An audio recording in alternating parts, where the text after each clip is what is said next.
Colleagues, Senate, Central staff, testifiers, and our listening and viewing audience. The 36th Legislature of the Virgin Islands Committee on Rules and Judiciary hearing for Thursday, May 8th, 2025 is hereby called to order. Before we proceed to roll call, I want to take a few moments to highlight significant celebrations for the month of May. May is Mental Health Awareness Month. The theme for this year is "In every story, there is strength." Mental health impacts our thoughts, feelings, and actions, affecting our well-being. It includes mental, emotional, and social health. All stages of life require mental health to manage stress, work efficiently, and contribute to our community. Just this week, former First Lady Michelle Obama shared her experience of seeking therapy, emphasizing its importance during life transitions and personal growth. Her recent podcast appearances have sparked discussions about the challenges of living in the White House, including financial pressures and personal well-being. Despite facing backlash for her comments, Obama remains focused on her mental health journey and encourages others to prioritize their well-being. Today, May 8th, is recognized as National Student Nurses Day, World Ovarian Cancer Awareness Day, and World Red Cross Day. National Student Nurses Day honors student nurses' bravery in the tough medical industry. Nursing students receive a unique education. Student nurses practice medicine, administration, chartering, nurses, care, and patient assignments outside of class. Student nurses can specialize in clinical, burn care, education, mental health, nurse practitioner, and midwifery. More and more, we are in need of medical professionals, especially nurses, to provide health care services.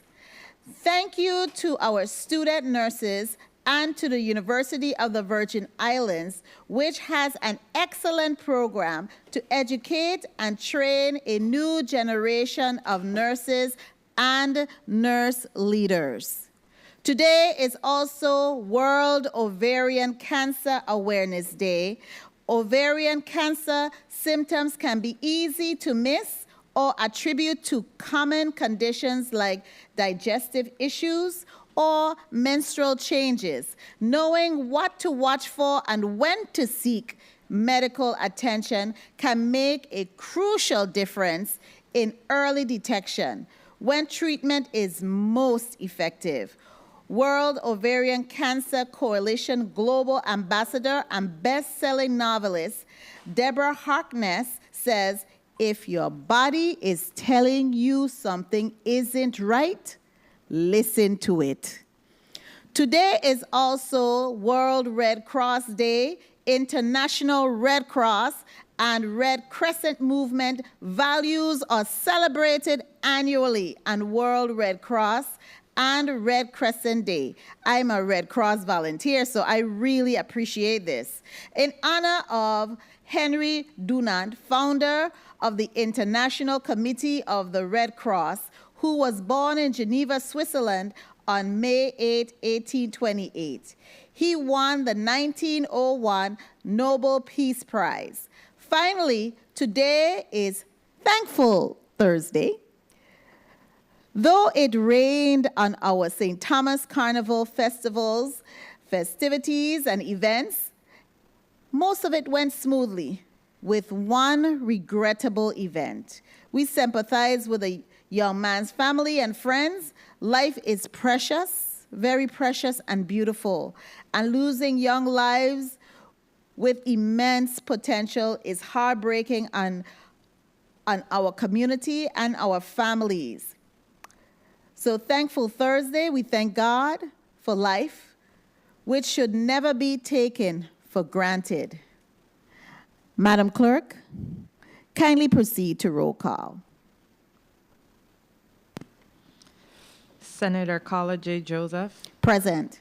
Senator J. Joseph, present. Senator Kenneth L. Gittins. Senator Gittins, absent. Senator Alma Francis Heiliger. Senator Francis Heiliger, absent. Senator Angel L. Bolquez Jr. Present. Senator Bolquez, present. Senator Clifford A. Joseph. Present. I'm looking for it. Senator A. Joseph, present. Senator Avery L. Lewis. Present. Senator Lewis, present. Senator Milton E. Potter. Here. Senator Potter, present. Madam Clerk, you have five present and 2 absent. Madam Chair, you have 5 present and 2 absent. Very well, Madam Clerk. We do have a quorum present. Madam Clerk, kindly read into, first of all, do we have any correspondence? Yes. Kindly read that correspondence into the record. May 8, 2025, Honorable Senator Carla J. Joseph, 36th Legislature, Chairwoman on Committee of Rules and Judiciary. Greetings, Senator Joseph. Please note for the record, I will be tardy to the Committee on Rules and Judiciary scheduled for 10 a.m. on Thursday, May 8, 2025, in the Earle B. Ottley Legislative Hall, St. Thomas. Due to a previously scheduled appointment, I will arrive as soon as possible. Thank you for your understanding. Regards, Senator Alma Francis Heiliger, 36th Legislature, member of the Committee of Rules and Judiciary. That concludes the correspondence, Madam Chair. Thank you so much, Madam Clerk. Madam Clerk, kindly proceed with reading Block 1 of today's agenda into the record. Block 1, 10 a.m. to 11:30 a.m., the Honorable Carolyn P. Purcell, Governor's nominee, University of the Virgin Islands Board of Trustees. That concludes the reading of Block 1, Madam Chair. Thank you so much, Madam Clerk. At this time, we're going to take a brief 2 minutes recess. The Committee on Rules and Judiciary stands in recess for 2 minutes.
And we are back on the record.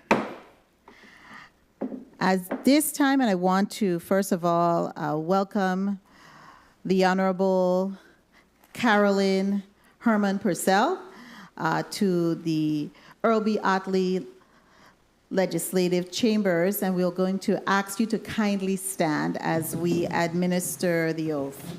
Know that every person who comes before this committee for confirmation hearing, we administer the oath. Kindly raise your right hand.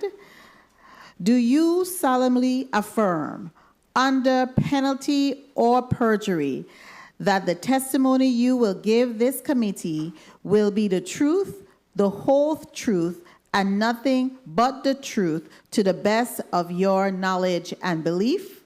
I so affirm. Thank you so kindly. Be seated.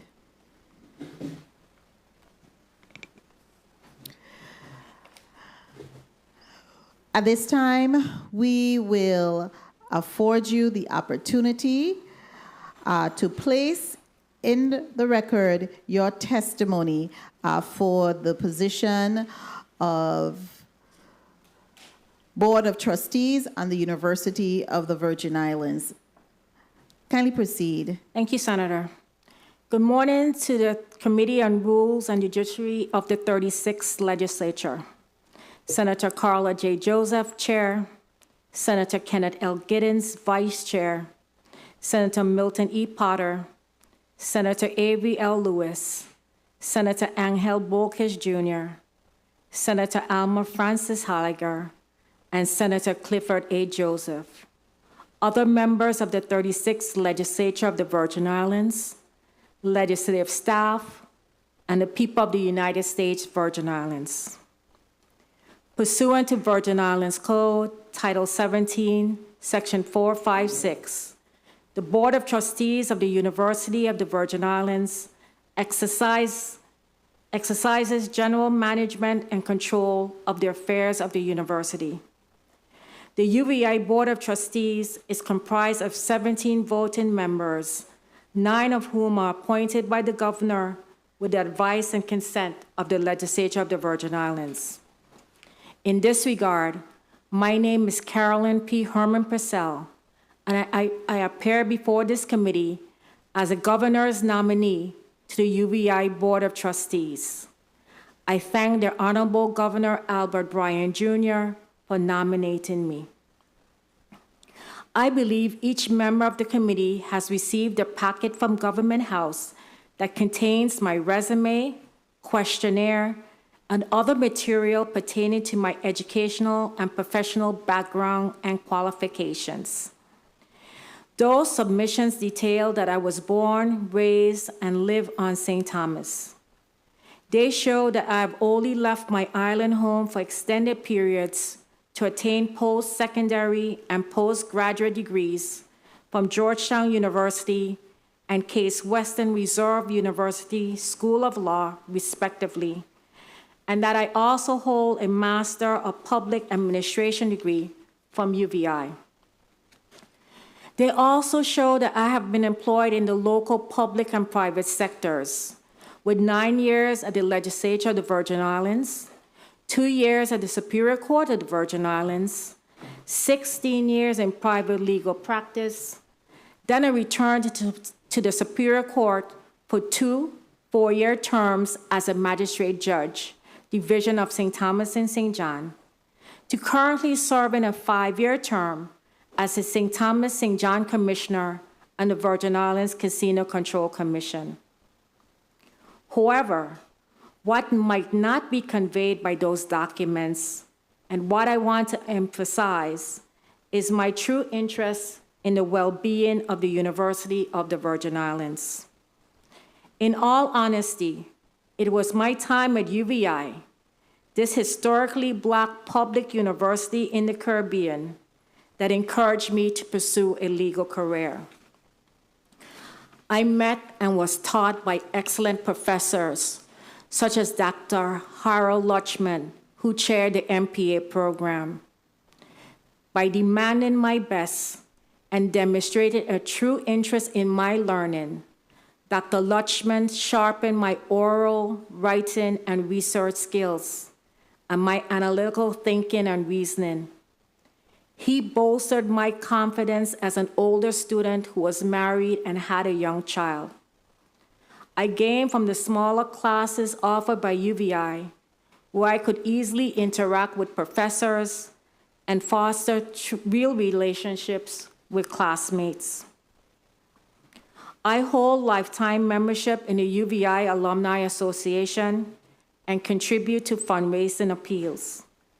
I do not just look at UVI from a distance, but regularly drive through its Oval E campus on my way to and from home, use the UVI Wellness Center, and attend campus events such as the recent wonderful production in April of 2025 of Murder at Regent Manor by the students of the UVI Drama Club.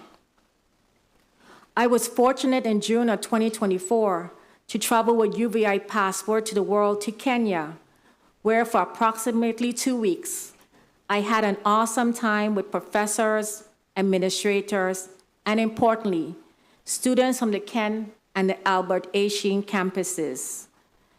These students, while on Safari Drive, while assisting at service projects, or when sharing meals, shared their experiences at UVI and their aspirations with me.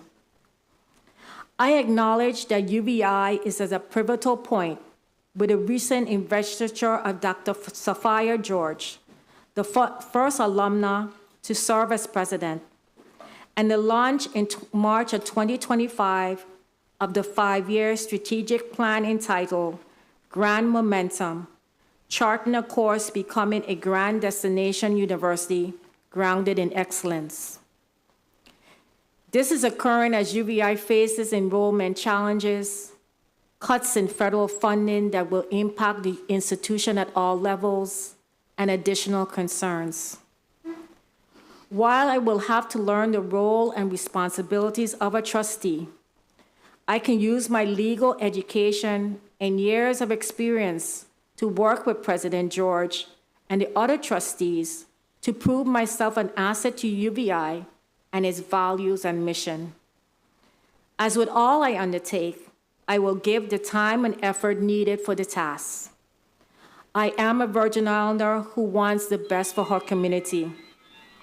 I do not shy away from public service, and I firmly believe in the power of education at and for all ages.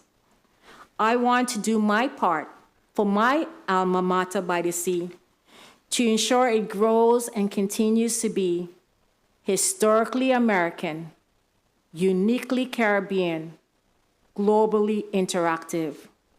I thank the Committee on Rules and Judiciary for its consideration of my nomination to the UVI Board of Trustees. I await your questions, and I will answer to the best of my ability. Thank you. And thank you so much, Honorable Carolyn P. Herman Purcell, for your presentation today. Colleagues, we will proceed at this time with one round of 4 minutes. The chair will recognize the Honorable Angel Bolquez Jr., at-large senator, for your 4 minutes. Kindly proceed. Thank you, Madam Chair, and good morning, Madam Chair. Good morning, colleagues. Good morning to the listening and viewing audience, and of course, good morning to the Honorable Judge Carolyn P. Herman Purcell, and for taking the time out and the initiative for putting yourself forward to represent the University of the Virgin Islands. Judge Herman, you definitely have a lot of experience. I already know without a doubt that you'll do a great job, but I do have questions just to sort of get a gist of what are some of the ideas and strategies that you would like to implement. And I want to thank you again for your willingness to serve. And to begin, can you elaborate on what specifically motivated you to accept a nomination on the UVI Board of Trustees? Senator, I will tell you, I sought this nomination. Okay. I actively sought and asked that, I be considered for the UVI Board of Trustees. As I said, I've attended UVI. I hold a degree from UVI. I'm regularly on the UVI campus, but I also, UVI is a year younger than I am, 1962. But I really believe it was the establishment of UVI that created a middle class in the Virgin Islands, because then it became an opportunity for people to say, I don't have to travel to the mainland, or I can travel to the mainland, I don't know anyone, I can't afford it. By having that institution here, higher learning, where people could go and train to be nurses, teachers, bankers, whatever, it created that middle class. And we all know the middle class is important, right? And it opens so many opportunities for people here in our territory. My mother holds a degree from UVI. My father has attended UVI through the Veterans Program. I mean, he doesn't hold a degree, but he has so many credits because it was available to him. My brother holds a degree from UVI. So, yes, I actively sought this nomination, and I thank the governor for nominating me. And I appreciate your response, and we all know that education is one of the pillars of any highly functioning society, a very important attribute for our people to always have knowledge at their accessibility and knowing how to traverse throughout society. Civics is also important. But you also referenced the newly installed President Sophia George and described UVI as being a pivotal movement.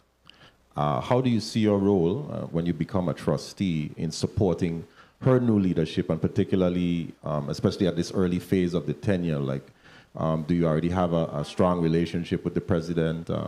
Have you all spoken prior to this nomination? What are some of the things that you plan to bring to the table as well? I've never met Dr. George personally. I attended her investiture. From a distance, I see Dr. George as really interested in UVI because she attended UVI. I saw where she attended when it had the recent Boy or Boy competition, and she was there with the students from UVI in her full Buccaneer costume. I thought it was very impressive, but I will do whatever I can as a trustee to support Dr. George in her new position.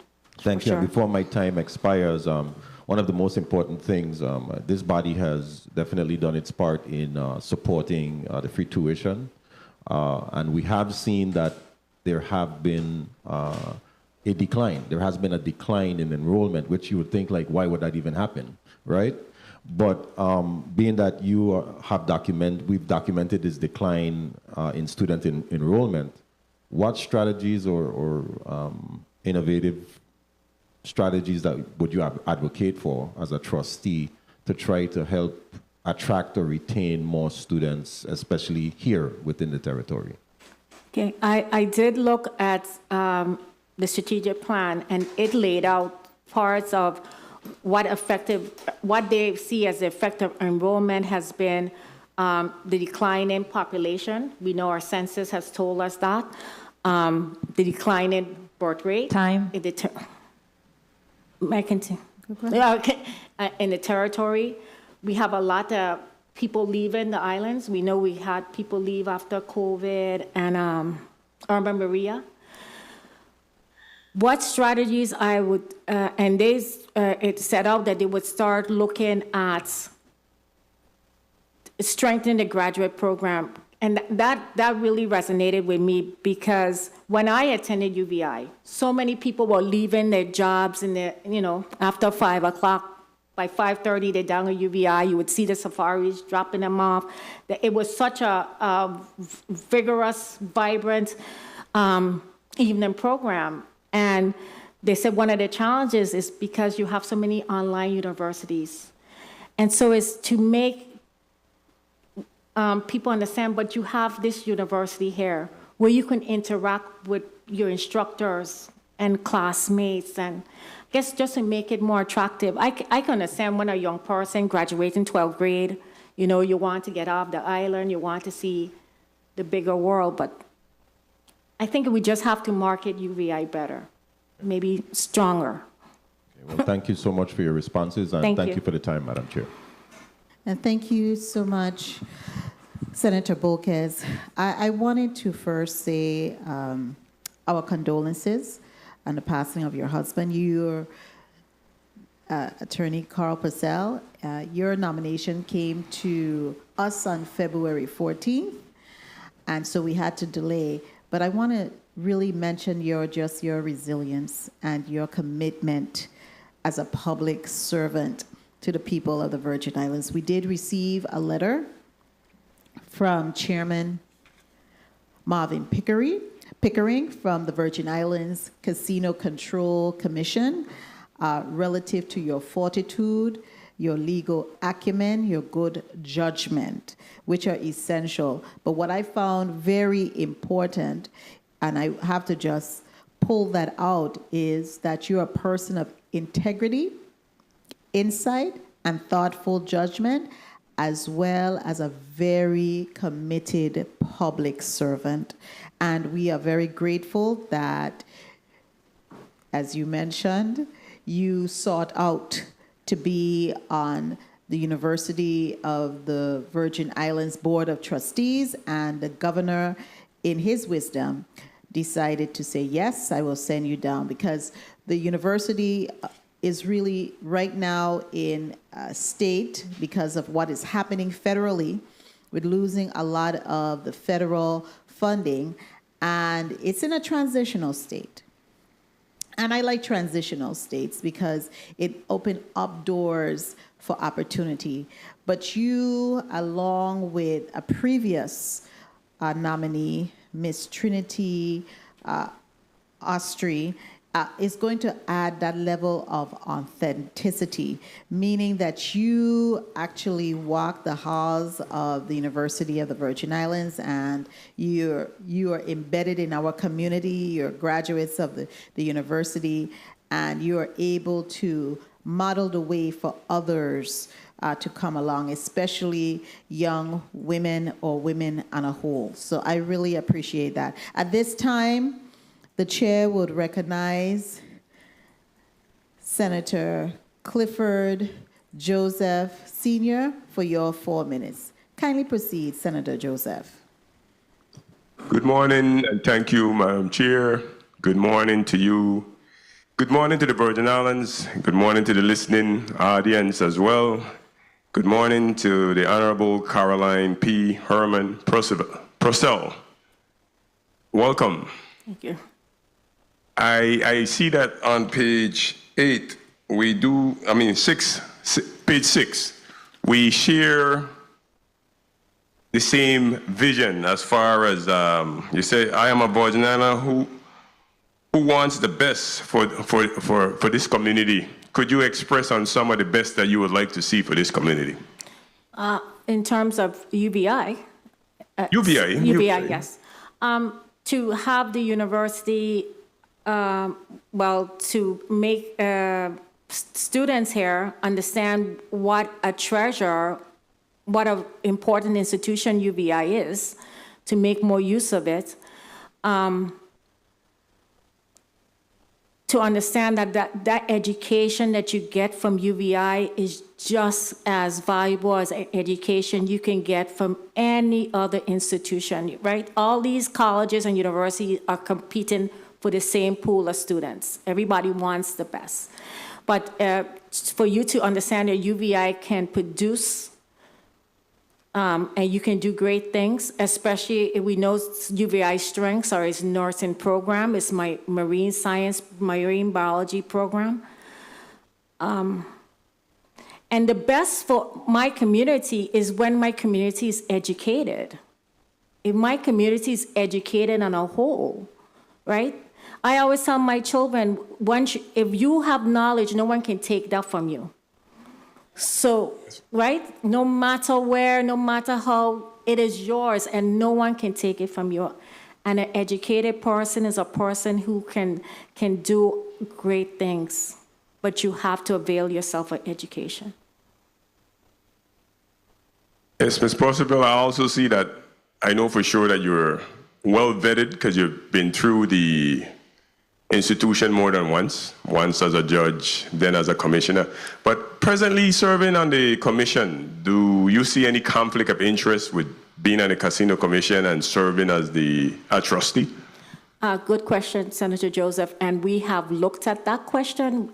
We've checked the code of ethics for the commission, and we found no conflict.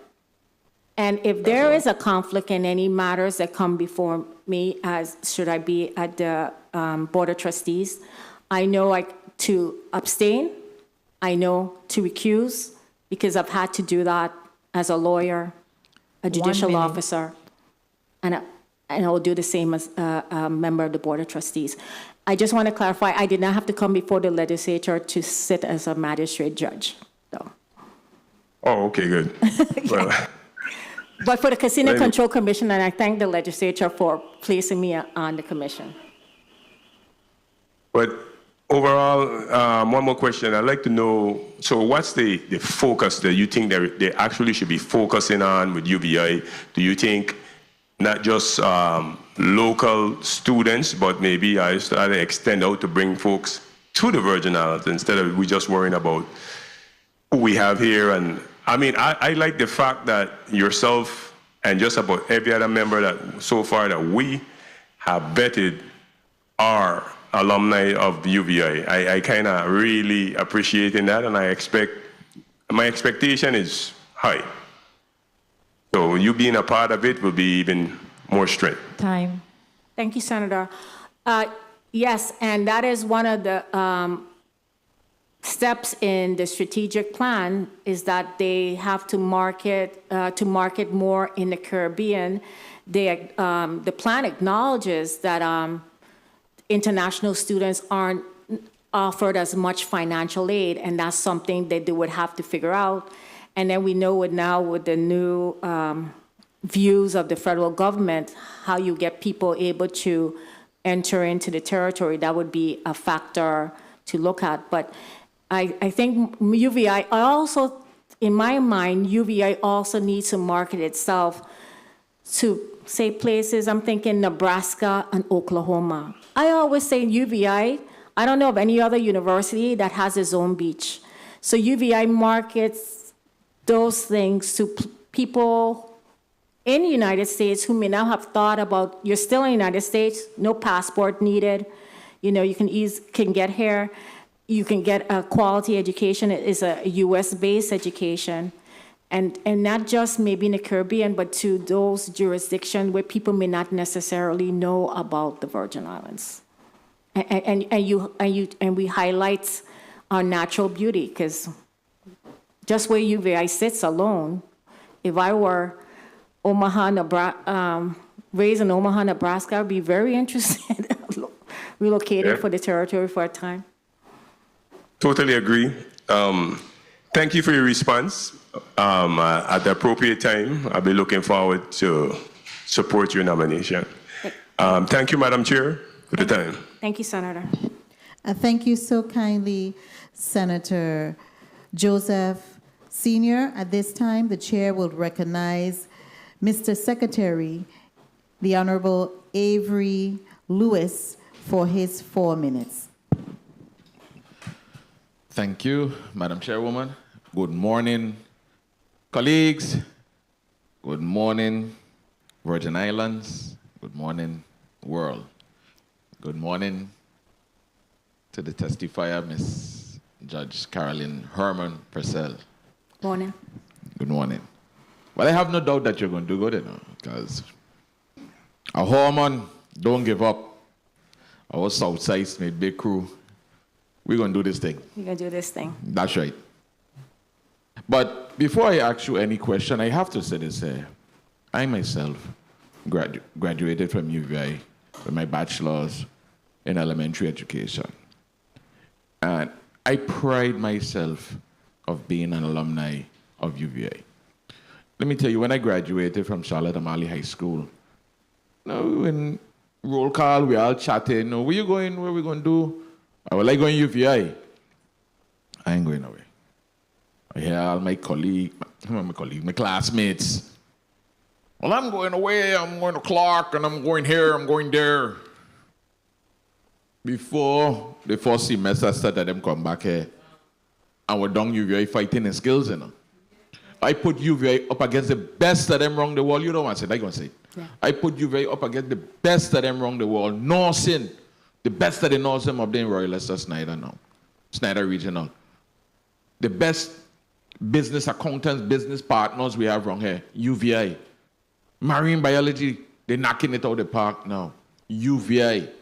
We need to change the mindset of here that UVI is some low class something. The best education is down there. I had great professors down there, Dr. Rita Howard, and when you come out of Dr. Howard class, you're crying. But she was the best teacher in St. Thomas, though. Anyhow, Judge Purcell, good morning. What do you see some of the most pressing challenges UVI faces today? And what steps would you prioritize as a trustee to address it?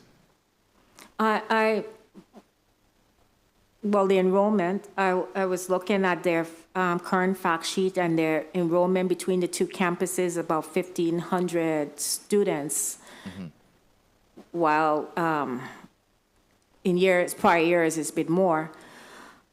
I would also look at, you said you attended UVI, you are alum of UVI. When I also look on the website, they said 7,000 plus alumni, but you don't see that reflected when they do fundraising. So I'm saying that has to be something UVI has to somehow raise the level of that commitment of alumni to the university. 1 minute. My other universities, every day I get some kind of email from Georgetown or Case Western. I'm glad that you went on that road because, I see people leaving from here, still going to homecoming and all kind of thing. And they do. When UVI have anything here, we barely participate and so forth. So, as an alumna who remains actively engaged in UVI, how do you plan to continue making student voice and the alumni perspective part of the decision-making and the board? I do like that this board has a representative from the Alumni Association. It has a student representative to really listen to what those representatives are bringing, but and to just see how we can make a better connection with the students who are currently there, who will become alumni, that they turn back and say, I am going to support UVI. So there's some place there's a disconnect. And it's like you said, we travel from here to go to our homecoming or 30th reunion or something off island, but we don't show up to UVI. So. Thank you. Madam Chair, if I could ask one more question, please. You may proceed. Good. Ms. Carolyn Purcell, how would you ensure accountability, transparency, and fiduciary responsibility as a trustee? Okay, Senator, should I gain membership on the board requires you to go to a training. You have to read the statement of expectations. I will take the time to learn my role and responsibility as what a trustee can do. This will be a new setting for me, clearly. Academia, I've never been in that forum before. But to make sure UVI follows the law and whatever can be shared with the public, I'm sure UVI does that, and to work with my other trustees. Thank you. And before I wrap up, I just want to say something. The previous speaker talked about enrollment, and you gave a response. I want to give a suggestion as well.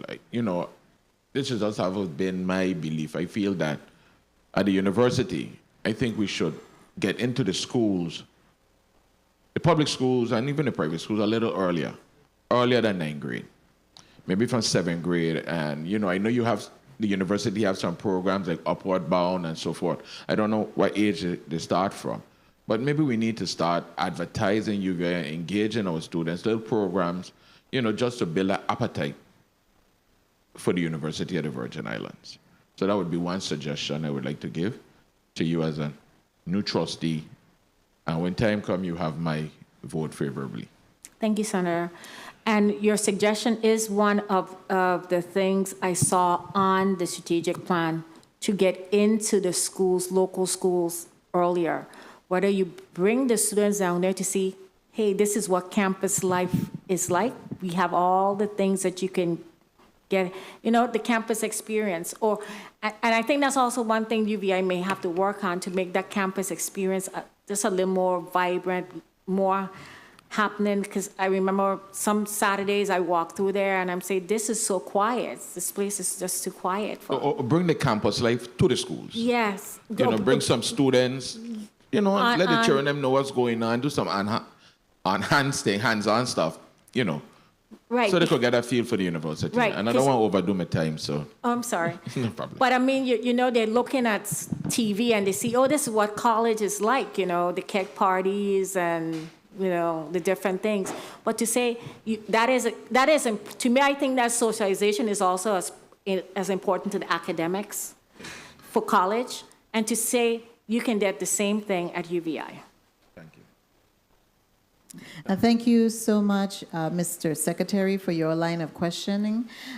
This time, the chair will recognize Senate President, the Honorable Milton Potter, for his 4 minutes. Kindly proceed, Mr. President. Thank you very much, Madam Chair. Good morning to you. I want to say Judge Purcell, Attorney Purcell. I'll say Attorney Purcell. Well, I never returned to the bar, so my understanding is I still get an honorific of judge. But you can call me. Once a judge, you're correct. Once a judge, I was a judge. We respect that. I know you did like 8 years on the bench, so that was a significant time. And I apologize if the questions that I asked were already asked and answered, Judge Purcell. I know you mentioned that UVI faces enrollment challenges and cuts in federal funding. Do you have any idea of any strategies that the board might consider to propose to address these issues? Senator Potter, thank you.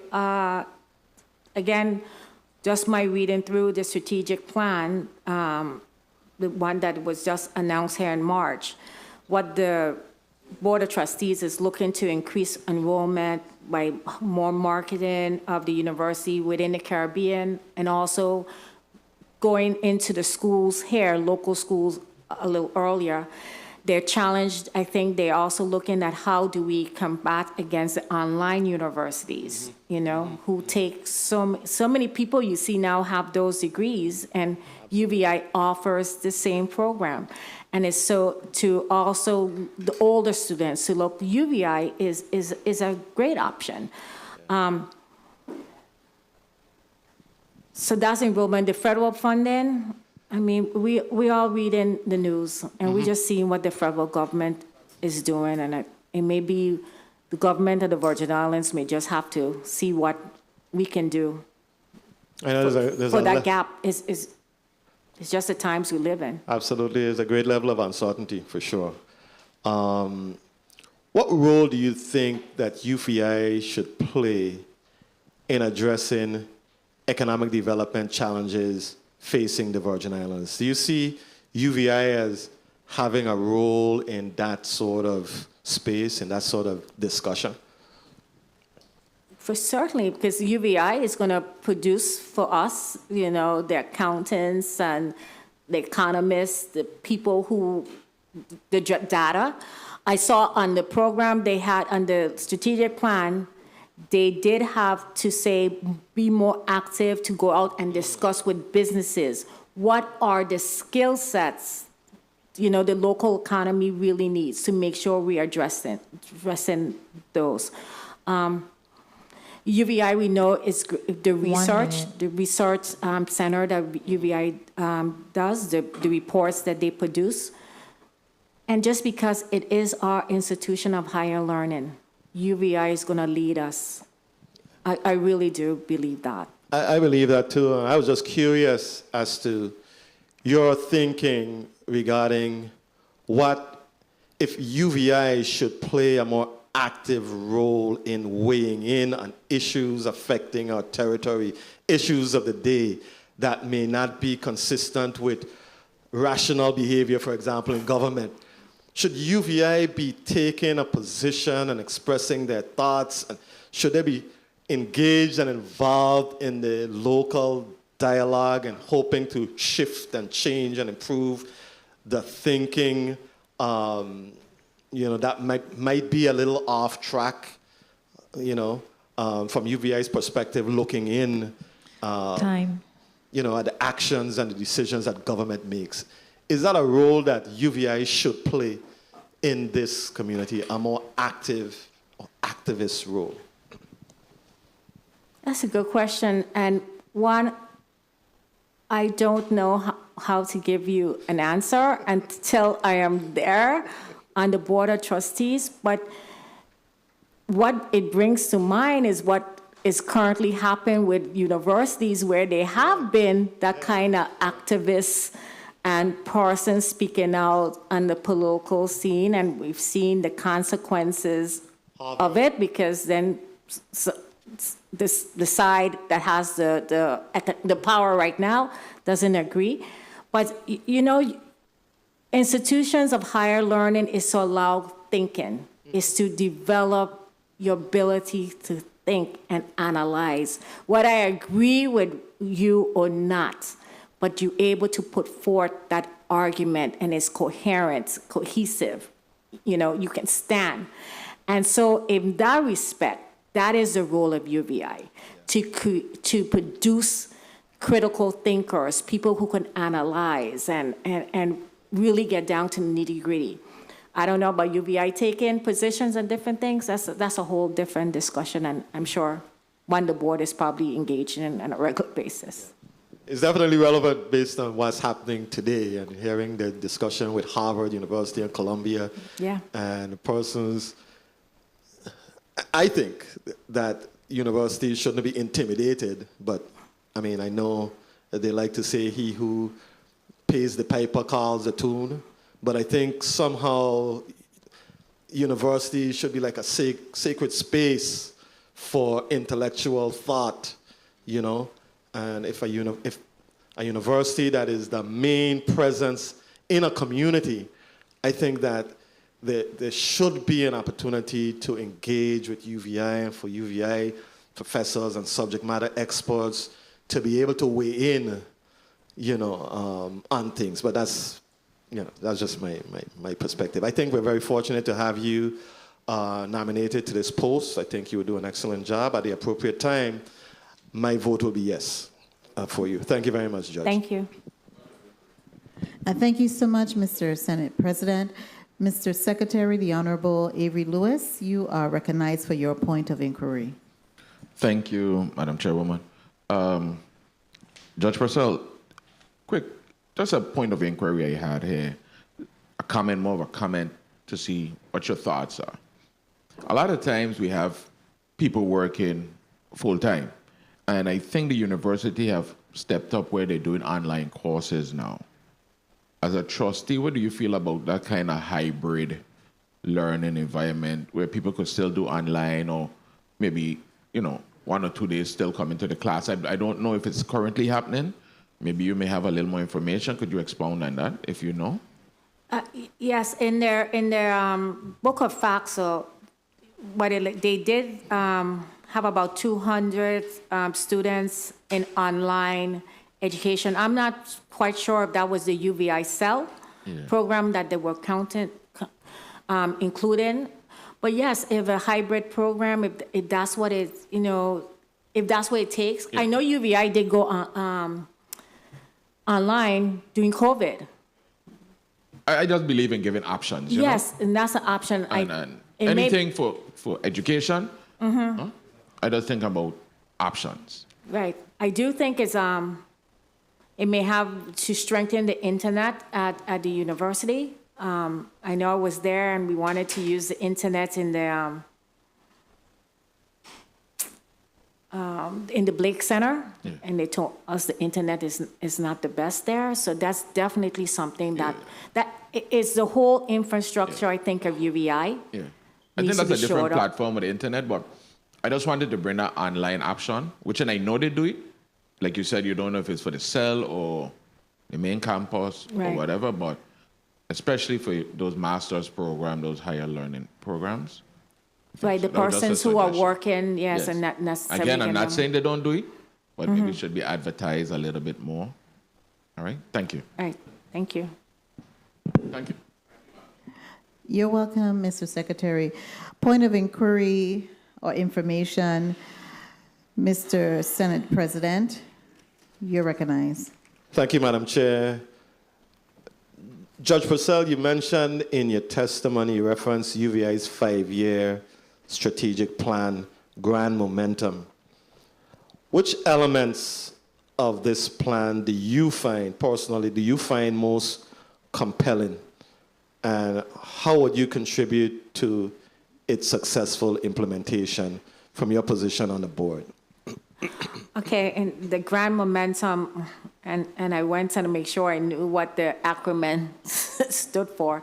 I think I would focus on the giving. I'm saying with 7,000 plus alumni, we should be, more giving should be coming from them. It was the giving and investment. And also, because it is a institution of higher learning, I would focus on the A, the academic achievement and excellence. Because if we're not producing well-rounded, fully educated students, then what's the purpose, right? No matter how much we give, how much we invest, if those students can't go in and compete in the wider world, then we're failing. So I think of the GRAND, I would focus on the G and the A. Thank you very much, Judge. Thank you very much for your generosity, Madam Chair. And you're welcome, Mr. Senate President. I hope I get those generosity reciprocated. I really have some very pressing questions to ask, and I deeply appreciate the camaraderie and the reciprocation of my generosity. Judge Purcell, Herman Purcell, you and I had an opportunity to have a very lengthy and robust discussion, just in preparation of your appearance before the Committee on Rules and Judiciary. I really must say I'm very grateful that you said yes to the governor and that you sought this position out. You don't hear too many people seeking certain position out. And one of the things I mentioned, outside of what was mentioned today in our discussion with enrollment, was the retention of the students so that they can, in fact, be able to graduate. I look at the University of the Virgin Islands, and our Senate President always say this, and so I'm going to just steal this phrase from him, borrow it from him. I would say education is the greatest equalizer. The University of the Virgin Islands stands and sits in a very unique position where it is the only English-speaking American university throughout our region. I'm an alumna of the university. I have friends and former classmates throughout the region because of being a student at the university. And it's not only a university because where it stands and here in the Virgin Islands, but it's also an opportunity, as you stated, for persons to be able to get the higher education that is needed for them to be productive citizens and to contribute to the well-being and upliftment of whatever community they reside. So with all of that being said, for my family, we are generational UVI alums. My aunt graduated from the university. I did, my daughter, and this year my cousin will be graduating also from the University of the Virgin Islands with a degree in elementary education. So it provides that quality and wealth. So, in saying that, I noted as one of your short-term goals, you mentioned you will advocate for increased funding for the University of the Virgin Islands, which is a tall order because we are going into budget season. We have some issues. We may be seeing some structural deficit. How do you see your role in advocating for additional funding? Should you be nominated for this position, your nomination be approved? Okay.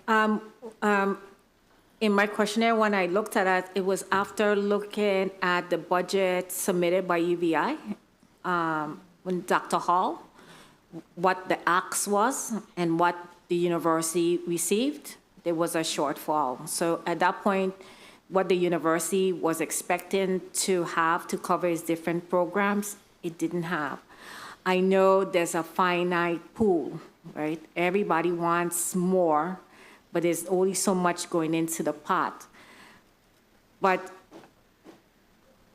I think we just have to recognize the infrastructure UVI, we have to make sure it's shored up, because then the students won't stay. The students will say, why would I go to a school that doesn't have the different things I need? I'm just bring to mind my niece. She was in the marine biology program, and it took her she took a longer time to finish because they oftentimes didn't have a professor. You know, people leave, they can't bring in much. So it's challenging. And if you look at that, and I go off island, I could finish in the 4 years rather than the 5. So I think it will have to be the commitment. We just make the wholesale commitment to provide what UVI needs. And I like that. I like that response, and I appreciate that response. And you touched on something, the retention, because we have a high level of young people and persons who enrolled in the university, and then they stop attending for whatever reason. We know our students are entering the university with low literacy and numeracy levels. They have to take skill classes. I had to take a skill class in English. Imagine that, and not math. And math is my weak subject. So it is for us and what we can do. What are your thoughts regarding retention? Because if the students are going and they're not graduating, and then they're not being placed in a job, that's going to impact enrollment, because you're not seeing anyone, you're not seeing a level of persons coming out and graduating from the university. That also has plummeted those numbers. How do you see that you can address that issue? We would have to then determine why they're not able to complete their coursework, right? They come in, so they're weak. Can we bring them up to skill level? Or maybe we even start at the high school level. Why are these students you're giving me weak, right? At college, you should be able to hit the ground running. It's not like should be given basic skills. So maybe we even have to go further back and start with that. What is it that caused the student not to finish? Is it because we don't have the professors to teach the needed coursework? Is it something more attractive? And then I also looked at the program with the free tuition, and you only have to maintain at 2.5 that's a C+, right? But then it says you have to agree to work for a period of time. So are you then setting the student up that the student has to remain in the Virgin Islands for this period of time, but the student can't find employment? So it's a whole circle of things of people, so many moving parts have to be involved for that retention. I think it's not just looking at the student, him or her, but all the other factors that come into why that student has decided to attend UVI. I think one of the things I remember when I attended UVI, we had a counselor job placement opportunities. And it really helped. I know the university currently has a Center for Student Success for those students who may be struggling academically. and maybe even struggling to adjust to being on campus. And so those are facets that need to have, in place. I also recall one time the university had started a very vibrant program, Brothers with a Cause and Sisters with a Purpose. Those are avenues, again, I don't know how those have shaped up. I haven't seen much activity there. They may be happening, but I'm not sure. But it is that same African adage that we always hear. It takes a village. So it's our village that is needed, I suspect, to help with all of the challenges, the financial, the enrollment, the retention, and even the placement of the graduates to make sure that they are being successful, because then it comes back, and it should come back to the university as far as its giving. The alumni being able to give back to the university. And so that's why I said I really appreciate that you sought this out, because you're an alumna, and you are here ready and poised to give back to the University of the Virgin Islands. And I really want to thank you for that. Colleagues, don't believe we have any other person or any other colleague who would like to ask any question. Do we have any other burning questions, colleague? Hearing none, do I hear a motion? Motion? Mr. Senate President, the Honorable Milton Potter, you are recognized for your motion. Thank you very much, Madam Chair. Madam Chair, I move that the nomination of the Honorable Carolyn P. Herman Purcell, the Governor's nominee to the University of the Virgin Islands Board of Trustees, be favorably voted upon in the Committee of Rules and Judiciary and forwarded to the full body for further consideration and action. I so move. The motion to favorably approve the governor's nominee, the Honorable Carolyn P. Herman Purcell, has been properly moved and seconded. Moved by the Senate President Milton Potter and seconded by Senators Avery Lewis and Angel Boquez Jr. Roll call on the nomination of the Honorable Carolyn P. Herman Purcell. Roll call. Senator Carla J. Joseph. Yes. Senator J. Joseph, yea. Senator Kenneth L. Gittins. Senator Gittins, absent. Senator Alma Francis Heiliger. Senator Francis Heiliger, absent. Senator Angel L. Boquez Jr. Yea. Senator Boquez, yea. Senator Clifford A. Joseph. Senator A. Joseph, absent. Senator Avery L. Lewis. Yea. Senator Lewis, yea. Senator Milton E. Potter. Yes. Senator Potter, yea. Madam Chair, you have 4 yeas and 3 absent. Thank you, Madam Clerk.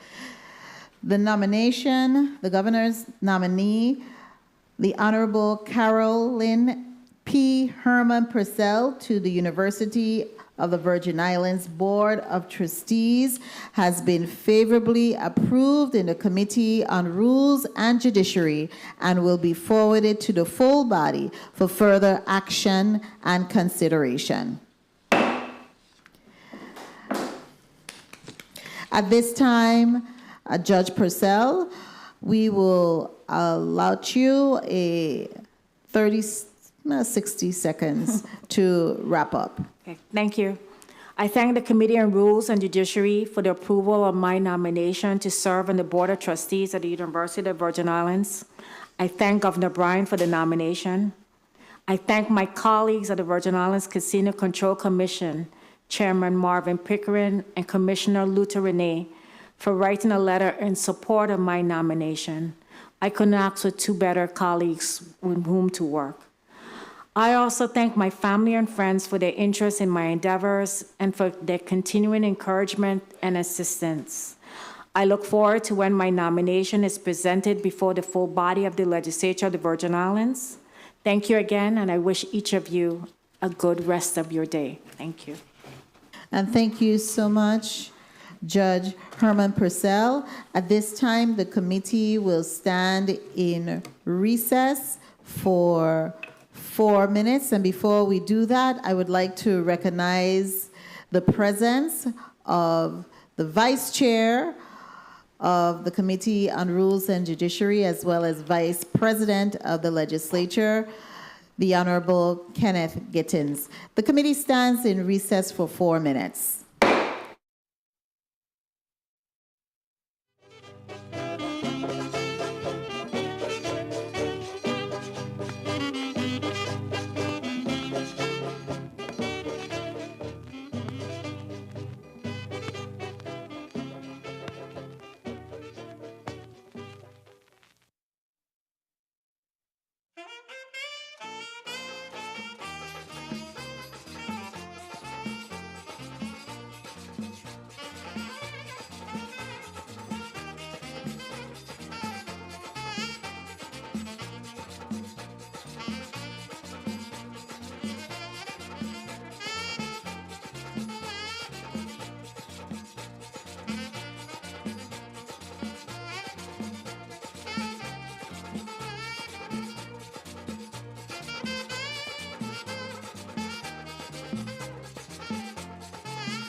And we are back on the record. Madam Clerk, kindly proceed with reading the next block of today's agenda into the record. Block 2, 11:30 a.m. to 1 p.m. Mr. Winston M.A. Williams, Jr., Governor's nominee, Virgin Islands Board of Contractors, Trades and Crafts. Madam Chair, that concludes the reading of Block 2. Thank you so kindly, Madam Clerk. At this time, we have Mr. Winston M.A. Williams, Jr., the Governor's nominee for the Virgin Islands Board of Contractors, Trades, and Crafts.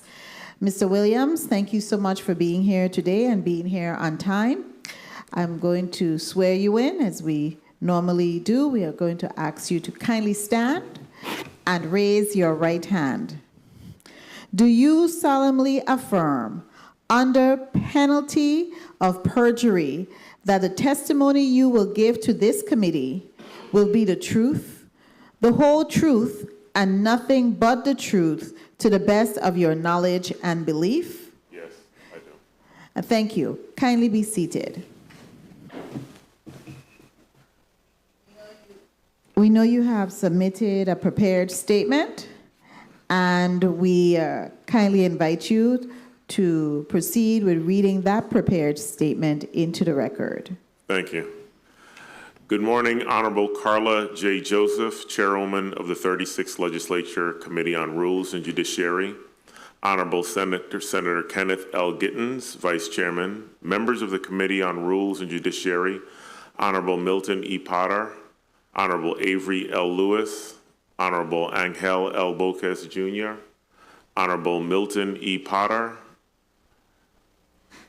Honorable Avery L. Lewis, Honorable Alma Francis Heiliger, Honorable Clifford A. Joseph. Good day to the other members of the 36th Legislature present, testifiers in the listening and viewing audience. My name is Winston M.A. Williams, Jr., a proud son of the Virgin Islands. I'm honored to appear before you today regarding my nomination to the Virgin Islands Boards of Contractors, Trades, and Crafts. I would like to thank Governor Albert Bryan Jr. for my nomination to the board and to this committee for the opportunity to present my testimony today. Honorable Senators, please be assured that I take this nomination with the utmost seriousness. I have thoroughly reviewed Title 27, Chapter 10, Sections 330 and 331 of the Virgin Islands Code and related statutes. I'm confident that my education, professional experience, and commitment to excellence will allow me to serve the board with integrity and effectiveness. A brief background about myself. I'm a native son of the Virgin Islands and a proud graduate of Antilles High School. I began my journey in the construction industry here at home, working various jobs such as a surveyor's assistant and laborer for several local contractors. After completing my Bachelor of Science in Civil Engineering at Howard University, I returned back home in 1995 in the wake of Hurricane Marilyn and worked for the Federal Emergency Management Agency, FEMA, started my own construction company, and worked for the Department of Planning and Natural Resources, DPNR, in the Division of Environmental Protection. In 1999, I moved back to the mainland and have worked in a myriad of construction management roles to include, but not limited to, estimator, scheduler, project engineer, project manager, director of construction, project executive, senior vice president, and business owner. While abroad, I also maintained my Master of Business Administration from Emory University with a focus in entrepreneurship. Over the past 30-plus years, I've managed over 1 million square feet of construction projects ranging from $1.5 million to $950 million. The project types have included a 30-story high-end condominium, a LEED Gold certified CDC laboratory building, a 334,000 square foot, 20,000 seat soccer stadium, and a 500-acre, 120 megawatt solar plant. I'm a licensed general contractor in Florida, Georgia, Virginia, Oregon, Cheyenne, Wyoming, and the U.S. Virgin Islands. Beyond my professional roles, I've been deeply committed to mentorship and professional development. While in Atlanta, I served as a mentor and co-chair of the ACE Mentor Program of America, which exposes high school students to careers in architecture, construction, and engineering. I also developed and taught a Leadership in Energy and Environmental Design, LEAD, Green Associate PEP course while working for an Engineering News Record, ENR, top 5 contractor, helping more than 100 colleagues worldwide prepare for and pass the LEAD Green Associate exam. If I'm afforded the honor of serving on the Virgin Islands Board of Contractors, Trades, and Crafts, I would like to pursue the following short-term and long-term goals to help strengthen the board's mission, particularly as the territory prepares for an estimated $20 billion in construction projects over the next decade. Short-term goals. 1, participate in a strength, weaknesses, opportunities, and threats analysis, SWOT, to develop a more informed and effective strategy to meet the needs of the public and the contracting community. 2, review current fees and fines to determine if they are aligned with industry standards for a similar-sized community.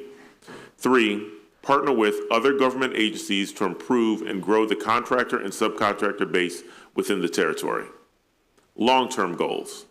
1, develop and implement an action plan to address the strategy from the SWOT analysis listed in my short-term goals. 2, develop a scorecard to evaluate the contractor community. 3, facilitate access to educational resources that help individuals pass the various contracting exams required by the Virgin Islands Code. It is imperative that we not only create pathways for Virgin Islanders to participate actively and successfully in this lucrative industry, but also provide mechanisms for the public to objectively assess the contracting community when seeking services. In summary, I believe my education, professional experience, and passion for the industry, along with my strong desire to give back to my community, would make me a valuable asset to the board. I would be honored to serve. Once again, I thank Governor Bryan for his confidence in nominating me and respectfully remain available to answer any questions you may have. Thank you. And thank you so much, Mr. Williams, for your presentation and testimony today. Colleagues, we will begin with one round of 4 minutes, and we will invite the Honorable Angel Boquez Jr., Senator at Large.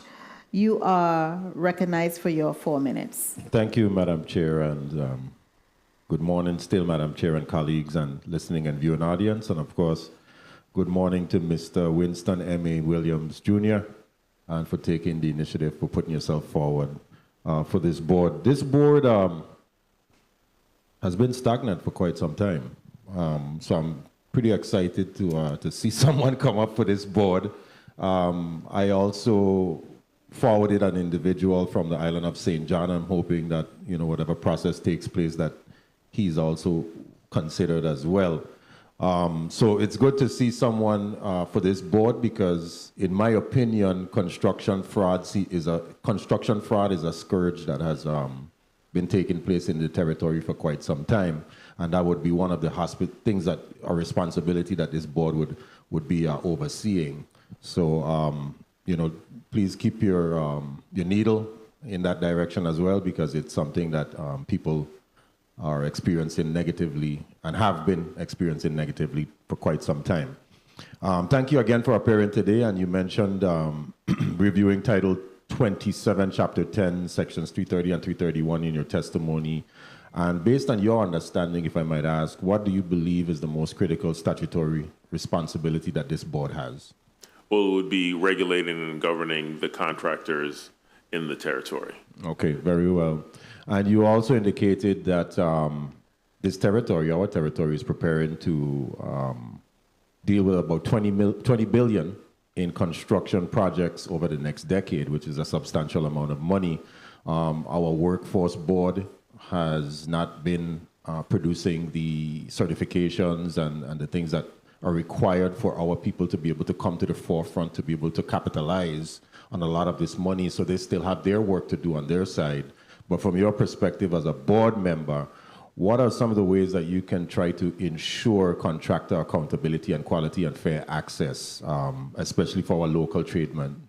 Well, I would say that speaks to doing the initial SWOT analysis, assessing, and then that SWOT analysis would be reaching out to both sides of the equation, both the contractors and the general public. Because in my perspective, my opinion of it, we have two challenges, is getting qualified contractors, subcontractors licensed in the territory, and that's responsibility of the board, and then also making sure that those that are licensed are doing what they're supposed to be doing. Especially with the SWOT analysis, strengths, weaknesses, opportunities, and threats, you find those gaps where you try to fill in. So I'm pretty familiar with the SWOT analysis. It's more of a military term, but it's applicable across all different industries and businesses. So I look forward to hearing more about some of the plans you're going to have as a board member, but you propose a contractor scorecard, which sort of lit a bulb in my head. When DLCA is here, I always try to encourage them to set up something like the Better Business Bureau for businesses, but I like that idea that you just shared with us concerning a contractor scorecard as well, because it would help with us trying to figure out, you know, where these companies are, how good they are, do they finish the work, the quality of work that they're doing. We have an issue here with even the Pali Joseph Stadium. We have a contractor there for many years that has unfortunately done nothing, in my opinion. Well, maybe nothing is an overstatement, but some work has been done, but it's very stagnant. And these are the things that our people complain about each and every single day. I've been working with DLCA concerning a construction fraud bill for over the last year and a half. And that's something that I'm hoping to bring forward in this legislature. But I want you to tell me that scorecard idea that you brought up and shared with us. What are some of the things or the metrics you would include in order to scorecard or score these businesses, and what would that actually help with? Okay, some of the metrics would be based on initial contract value versus final contract value. Being able, because sometimes the change orders, so you might start out with, let's just say, a $500,000 house that became $600,000. What was the source of that change orders? Was it truly additional scope by the owner, or was it an initial number that then they said, oh, they're not going to honor that number anymore, and then they nickel and dimed with what that scope was going to be? There's going to be also issues with timeliness, schedule.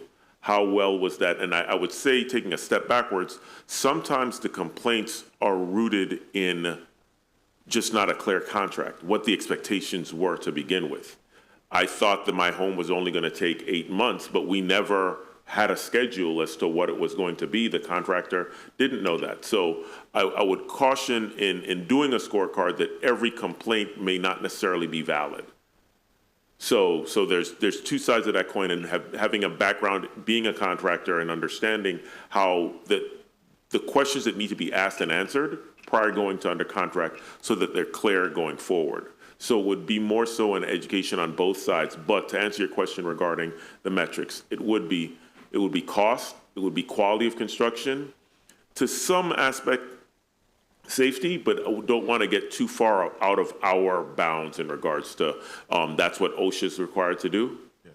And then getting feedback from both the owners and contractors to then develop what those metrics are, to have that available on a website. So it would be a win-win for a contractor to want to participate so that their score could be mentioned there, so people can then filter who they want to select to do their job based on having a high score. I like that, and that's also applicable in the business world as well, even though a contractor is in the business world, but different areas of the business industries. And before my time expires, you mentioned partnering with government agencies. Could you name, just off the top, you thought that was a very important aspect. What are some of the agencies you believe the board should partner with or have or build relationships with right now? Apologies, I don't remember the name of the organization. It's something's workshop where my brother's workshop. So it'll be more so along filling the pipeline for potential skilled trades that then become subcontractors, that then become contractors. With the $20 billion over the next decade, there's literally somebody in 9th grade right now that could be a graduate, high school graduate, forming their own business before this $20 billion is expended. So it's more so future looking because of how long the duration is, the quantity of dollars, as opposed to enhancing what we presently have now. But I think that there's a big gap, and the way to fill that gap is by filling that pipeline with the 9th graders, the 8th graders of today, as well as seniors that are graduating. But it's more of a long-term partnership, and it was on getting folks with tools in their hands to then graduate up to being business owners. I like that proactive outlook. And Madam Chair, I apologize, I did not hear the time, and thank you for your leniency, Madam Chair. And you're more than welcome, Senator Bokes. I just want to follow up on your questioning because you hit on a point that I used to manage territorially a program. It's a national, international program for young people. It was called, and it still exists nationally and internationally. It just doesn't exist here in the Virgin Islands any longer. It's called Youth Build. And we would really take young people who were at risk and provide them with an opportunity. They hadn't earned their high school diploma, with that opportunity to earn their high school diploma, as well as industry-recognized certifications in home builders, as well as NCCR, National Center for Educational Research National Center for Construction and Education Research. So how do you see, because you mentioned My Brother's Workshop, and typically the students who are, and the participants who are involved in some of these programs, they are very disadvantaged. They have low literacy, numeracy levels, but they can learn, and they are somewhat those persons who are underserved and disadvantaged in our community. How do you see your position as a nominee to this commission? How do you see that helping and working with these budding tradespeople, young people, to really build us and have us have a more robust construction and trade workforce? By being the conduit for those partnerships. There are these not-for-profits, there are these nascent groups that want to provide these opportunities for these students, but they may not have access to a skills trade person or a contractor who has access to those skills trade people that would be willing to volunteer their time. So I don't envision us stepping in to replace anyone, but more so being a facilitator, because we have access to all of the general contractors. We have access to all of the licensed electricians, to all the master electricians, master plumbers, to then provide a conduit to get them in touch with these other agencies that are in need with those folks with those hands-on technical experience. Understood. And I really appreciate your response to that, because we do need to have those tradesmen. And what we are seeing is some of the tradesmen are unable to pass some of the exams for the licensure to be a licensed electrician, a licensed plumber.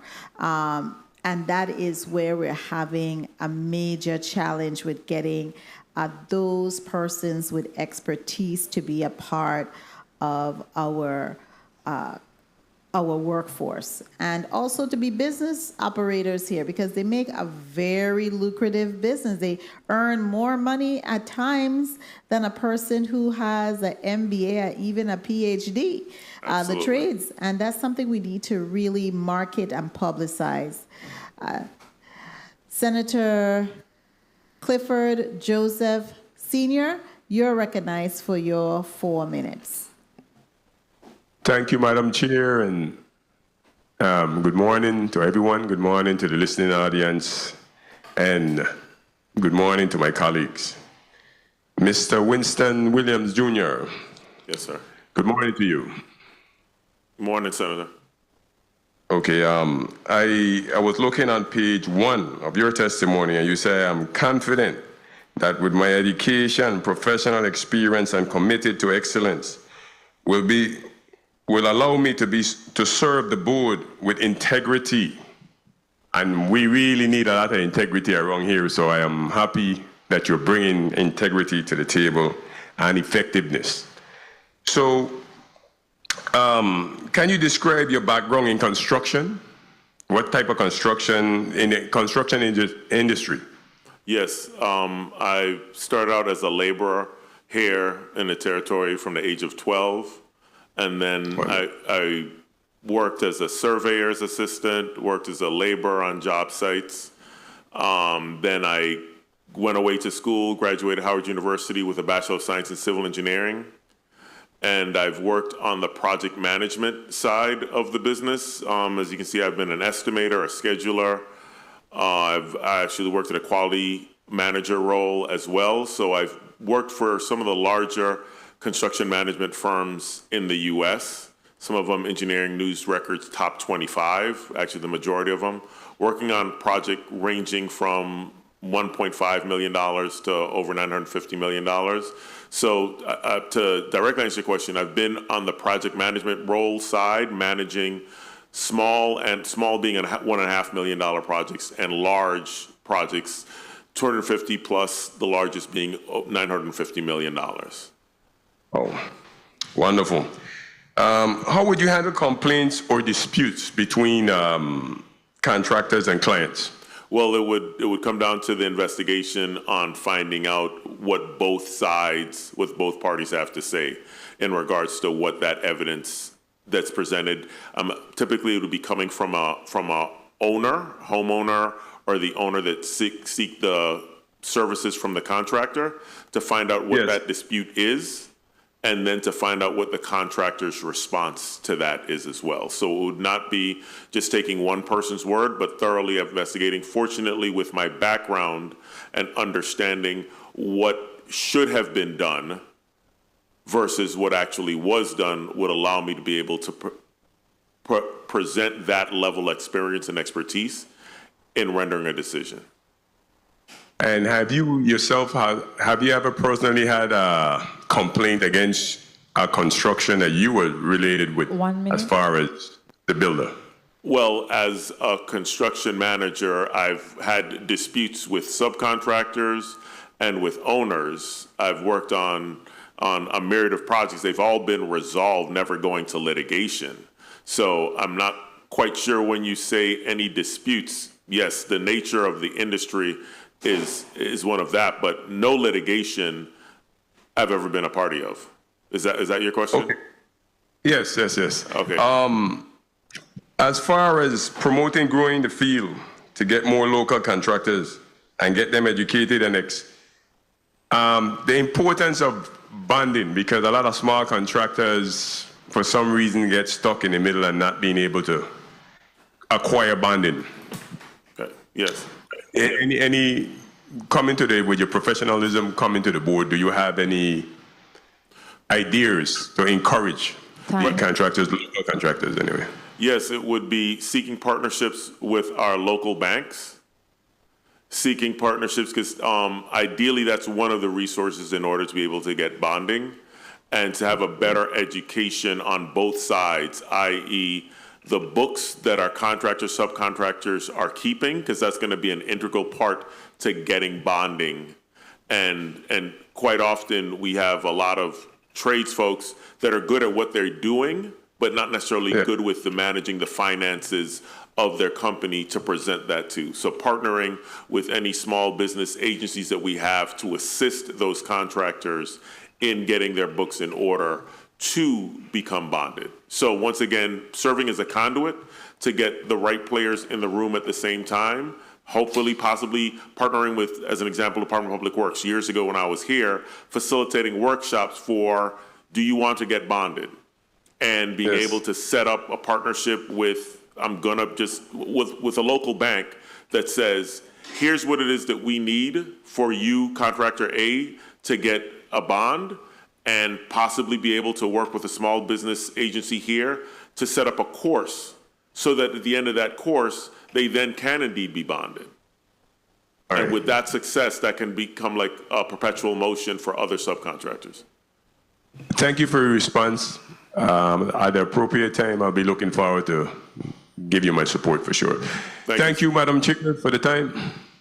Thank you so kindly, the Honorable Clifford A. Joseph, Sr. At this time, the Chair will recognize Mr. Secretary, the Honorable Avery Lewis, for your 4 minutes. Kindly proceed. Thank you, Madam Chairwoman. Good morning again, colleagues. Good morning, Virgin Islands. Good morning, Mr. Williams. Good morning, Senator. First, let me thank you for returning home with this special skill set you have. I know it ain't the money you come home for, because we can't afford to pay you for all I reading here today. But thank you. Nevertheless, thank you. Mr. Williams, I know you're no stranger, and you're hearing all the chatter going around, and I see you out there in the work field. With $20 billion in projected construction projects in the territory, what type of safeguards do you believe the board should have in place to ensure quality, compliance, and local participation? Well, I would say that they're in place now. What I'm blind on is how well they're being enforced.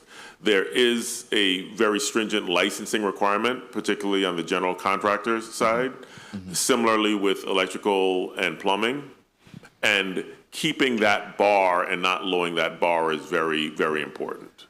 Okay. So I know that they're presently using the NASCLA exam, which is a national exam that I've taken for other jurisdictions in which that I have my my general contractor license in. So it was refreshing to me to see that that was the bar that was established here. Kind of a sidebar, back when I first got my contractor license in 1996, there was also an exam that had to be passed. And just to compare it, in Georgia, there was none.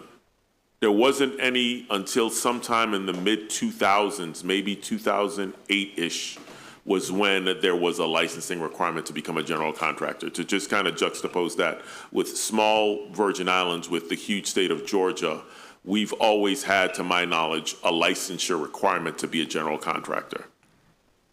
Thank you. You know, oftentimes, I'm going on the road about public protection. And when contractors, and you know, I see this happen, and I see it happen to my mother, like contractors come and just take advantage of women, right? And as a board member, how do you think the board could educate the public about contractor rights, responsibilities, you know, and the complaint process? Like, tell me, because I want to protect our people as best as possible. I would say, without overcommitting a board that I'm not a member of as yet, is having a website. In 2020 anything, having a website with a fact sheet or a tip sheet on questions to be asking your contractor. 1 minute. The importance of having a written contract. Yeah. The importance, and I think what I'm hearing you say is, do they know? Do a resident know where to go to complain that they have an issue with this contractor? Yeah. Because quite often we might have a repeat offender that the board isn't even aware of because no one complained, and they're saying, I didn't even know who to call. So having that visibility, and in, like I said, 2020 something, having a website in which you can go to a portal and either have a number to call or have a complaint form to initiate that conversation, I think would facilitate that. And then, you know, Madam Chair, if I may just conclude. You sure can. And you know, that's why I was so glad in page 3 of your testimony when you talked about a scorecard. And I hope it's in alignment with the conversation we're having now. Absolutely. Because we need to have something posted up, whether to take contractor A or B or C, you know, different complaints, whether they're doing shabby work, good work, or whatever. Because oftentimes, we are getting violated by the same offenders over and over. And I ain't just talking about construction, I'm talking about the whole gamut. So, you know, one of the previous speakers talked about it, about like a better business site, bureau, and we really need it. So I'm so happy to hear that you talked about that. So I'm looking forward with your expertise and your colleagues, as I know you're going to make it, at least with my vote, you have one coming up. Thank you. So I'll rest there. And thank you very much again for coming home and offering your expertise, and you're willing to serve on this board. Thank you. Thanks, Senator. Thank you so much, Mr. Secretary. At this time, the chair would like to recognize the presence of committee member, the Honorable Alma Francis Heiliger. Madam Clerk, kindly note and record Senator Heiliger as present, and give me the final tally on the amount and the number of committee members present for today's meeting. We have 7 present. Thank you so much. We have a full house of committee members present today. At this time, the chair will recognize Senate President, the Honorable Milton Potter, for your 4 minutes. Thank you very much, Madam Chair. Good morning to you, Mr. Williams. Good morning. Really thank you for agreeing to serve on this very important board. I know you mentioned in your testimony, you spoke about the $20 billion that we will have access to, the $20 billion in our recovery efforts. And I recall the RAND Corporation doing a study and advising us that we're going to actually need close to 7,000 specialized workers in order to have a shot at pulling this rebuilding effort off. I wanted to know if you had any ideas, and would there be a role for the board to weigh in on something like this? Because it's one thing to have the money, it's another thing to have the skill set to pull it off. Any ideas? Well, the ideas that I have, unfortunately, I don't feel come under the purview of the board. So the challenge, the elephant in the room is skilled, semi-skilled labor, having it available in the territory, period, much less at the number and scale that we have now. Like, I know just on the residential side, we struggle to find skilled, semi-skilled labor to perform that work. We've got $20 billion of significant capital projects that are going on, large-scale projects that require a higher skill level and a greater magnitude of those. Also talking about the elephant in the room, traditionally, historically, this territory was built up by guys that I work with from Anguilla, Antigua, St. Kitts, and we no longer have access to that skilled labor, Santo Domingo, Haiti. So that's going to be a significant challenge as we move forward with being able to build these projects. You can kind of outsource or remotely manage to an extent, but the actual people with tools in their hands, that's going to be a huge bottleneck. Absolutely. I mean, I believe in growing your own, and I know we can only possibly put a small dent on it, but I think we need to start. And I think had we really been vigorous in our efforts early on, hurricanes were in 2017, this is 2025. If we started really trying to mass produce and provide the skill set and the instruction, we would have had, we only have 7,000. We might have had 70. Right, they could have been managing exactly. Or bringing up, absolutely. Exactly. Absolutely. Like I said, we can go on and on about that, but it's outside, in my opinion, outside the purview of what the board would do. Understood. You identified the need to review current fees and fines as a short-term goal. What specific issues have you observed with the current fee structure? How might adjustments impact different sectors of the contracting community? I haven't observed anything particularly within this board. I just know in other permitting agencies that I've had experience with that quite often some of these fees are tied to something 20, 25 plus years ago. So to be more so an assessment of where are we, and I think what's very important is of communities of our size. Because sometimes we're comparing apples to oranges, and we're looking at a municipality that has 2 million people and not a territory that rounding up to 100,000 people. And keeping it so it's not necessarily an increase, but make sure like we are on par with where we should be. Time. And I'm saying I don't know what that is, but I know that it's been a source from other data points, so it would make sense to at least look and evaluate it. Awesome. Madam Chair, if I may just ask one final question. Certainly, you may proceed.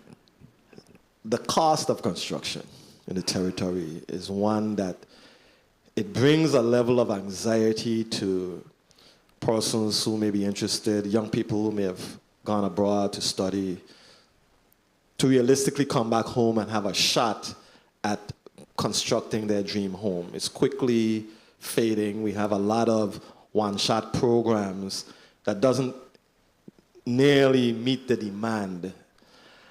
I was trying to understand and get a handle on like a rational system for understanding the cost of construction in the territory that seems so random, like the cost for a mason, the cost for a carpenter, the cost for electricians.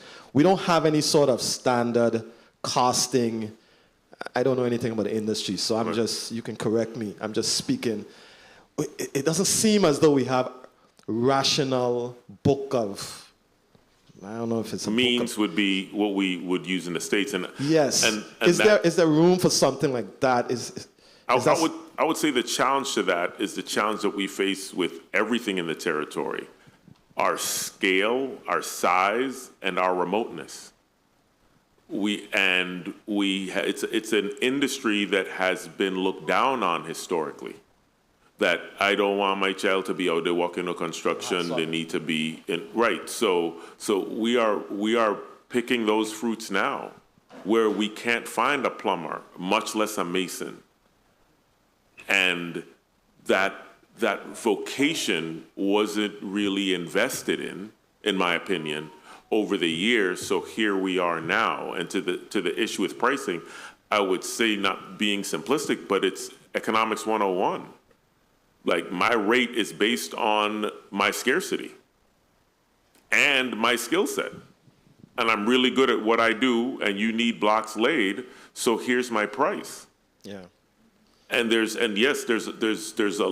once again, everything is coming in on a ship or a plane, which is an additional markup to what we would look at the States. So there's no uniformity to, like, in the VI, the cost of a carpenter is this per hour. Is it just a random? There seems to just be sort of like a fluid randomness. I would say it's more predictable on the commercial side in the territory. Okay. So I think quite often, like, there's a huge gap between residential construction and commercial construction. And I think a lot of the source of the complaints would be more so on the residential side, which, because of the nature of it being smaller, is going to be more volatile in how that pricing and the availability of labor, and why somebody is working their main job and then they're working at you at nights or on the weekends. So that's where all that volatility and uncertainty comes from. Thank you for your response. I won't disrespect the chair by abusing my time anymore. I think you bring a lot to the table. I appreciate your testimony. I appreciate your ability to answer the challenging questions. I look forward to supporting your nomination as we go further along. Thank you. Thank you, Senator. Thank you so much, Mr. Senate President. I'm allowing you to abuse the chair only because I had a really great time playing pan for the first time in my life when you voluntold me. So I would allow it, but let's try to keep within our time. Senator Francis Heiliger, you are recognized for your 4 minutes. Thank you. Good afternoon to my colleagues. Good afternoon to the people of the territory. Good afternoon to the nominee. Good afternoon. Afternoon, staff. My first question has to go directly to, I know earlier when one of my colleagues asked about potential conflicts, and you said you never went to any type of litigation or suing or anything. Have you ever been party to any type of professional disciplinary actions or anything like that? No. Excellent. See, I like to make sure clarify different things. No problem. Okay. I also want to know about ethics for you, because as you know, we do get some complaints, whether it's through the contractor side, trade side, et cetera. The ethics of some of these individuals, do you see how, as a board, you could potentially implement or come up with ideas to help deal with that aspect of it? Because it's one thing when people can move around a community just doing what they want without repercussions. And I know earlier you also mentioned about a website. Tell me if you have any ideas when it comes to the ethical side of it and how some of these things could be curtailed or either, fixed. Right. Well, for me, I've always been puzzled in a community that's small that the stuff that we know about folks that doesn't become general knowledge. So I think now we also need to be careful about saying something about somebody and not having to have the other side of that. Exactly. So having a portal for complaints to come in, but not being visible to the public, is where I would want for it to start. I agree. And after that process is vetted and a determination made, and as we build the scorecard, because keeping in mind, like, this is not something that's going to get built overnight, that is a tool that can be used for people wanting to select a person. And in my vision, it would be the thing that a contractor is using as part of their marketing. That here's my score, on our website, or whatever the ultimate agency, and it ideally would be DLCA, to be like, for this profession, here's all the contractors that are participating in it, and there's possibility, going way over my skis on this, for it to be fee driven, for them to be listed because it's part of their marketing that we are participating in this program, and here's our score. I like the idea. It's, in all honesty, it's similar to something I'm actually developing as legislation right now, except the fee part. I didn't include any of that fee part because I don't ever want, why I never included it, I don't want a situation where people feel if they pay enough, things could happen. Sir, I live in this Virgin Islands, and a lot of things happen here that, yeah, I'm not even gonna go through that. So I didn't want to potentially open that doorway. But if it's something that could be done that's clean, I could see the possibility of it. And did I hear time? No? Okay. And when it comes to construction, I am on this huge kick in this particular term where I'm focusing a lot of my legislation on trying to bring construction and trade to the forefront in really assisting the residents, whether it's through tiny homes, accessory dwelling units, whether it's through purchasing density on land. I literally just put in legislation for updating the code as it relates to residents being their own contractor, because you could just put it in the code, but if you don't have information on the processes and to help them along to make sure that they're doing it correctly, and that's where the website part actually came in with all of that, I see where this positive could come. But at the end of the day, I want to make sure that this is a process for our people, that they have a place to come to if they have complaints. They have a place to go to, that this board is taking all of these things seriously. I don't have a problem with people going on boards, and based on your qualifications here, I think you would be an excellent fit. I just don't want to be in a situation where we just put people on boards and people are not really saying, you know what, I'm going to give my all to make this board the best, because when this board is the best, it benefits the people of this territory. That's what I care about too. So I hope you could bring that to the table, because based on what you said here today, I will definitely support you. Thank you. But I will be keeping a close eye, because I have a lot of legislation that probably will engage with this particular board, okay? Thank you so much. So thank you so much for coming today. All right. Thank you, Chair, for the time.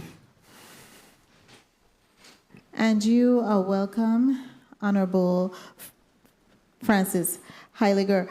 The chair will now have 4 minutes and place 4 minutes on the record for her time.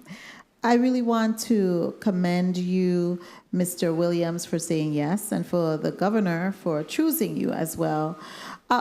What was the impetus for you to really look and be a part of this board? The board chair, Julio King, him and I have been friends for probably going on 30 years. And he's told me about it, and I've been looking for opportunities to get engaged in the community, truly giving back since I've moved back home in 2023. And this kind of lined up with obviously my background, my passions, and all the things. So the catalyst was definitely Julio King. Great. I remember voting for that gentleman when he came up. I think the Senate president was the chair at that time for the Committee on Rules and Judiciary.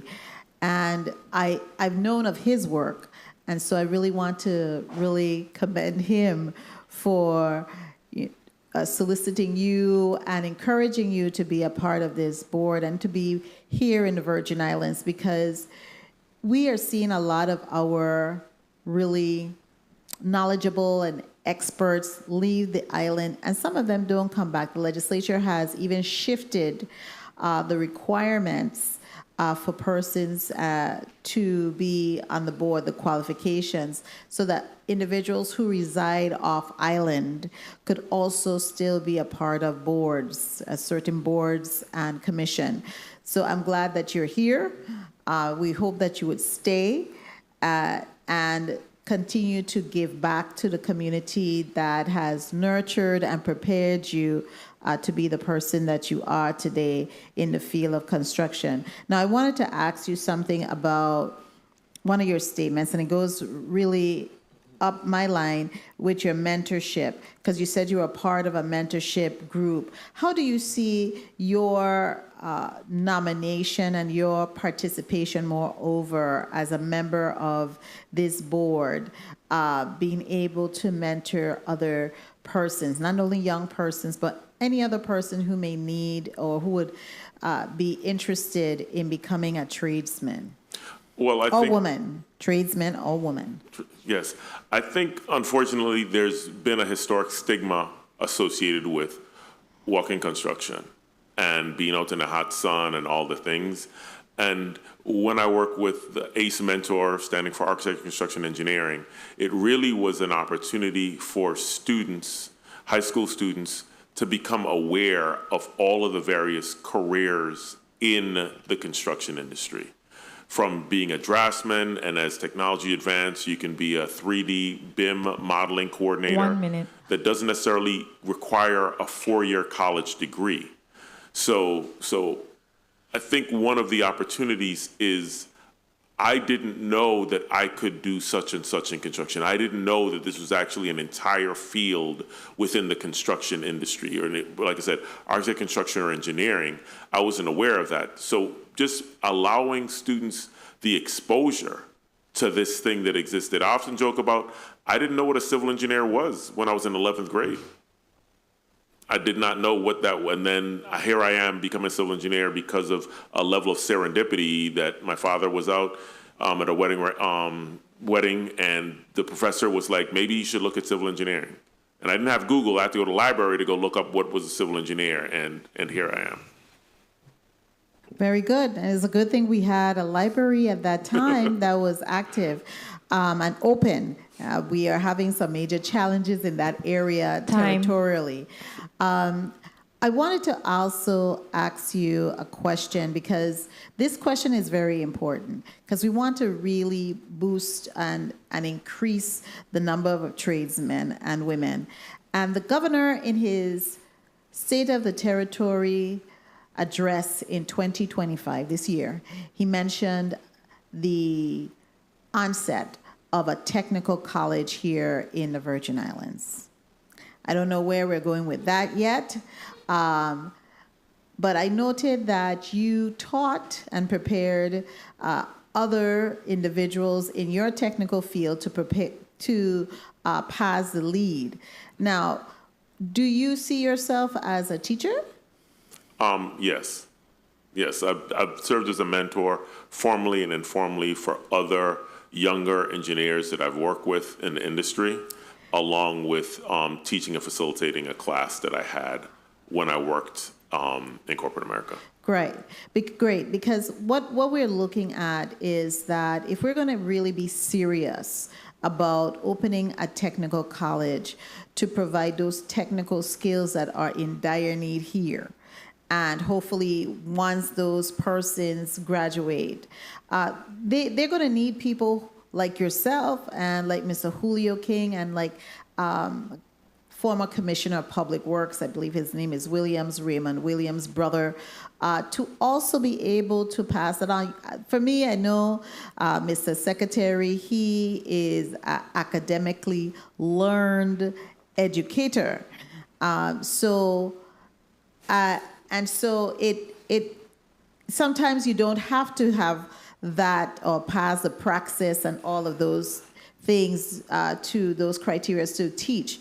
So we are going to need that, and persons who are committed to be able to, prepare a next generation or even the current generation to take on those roles.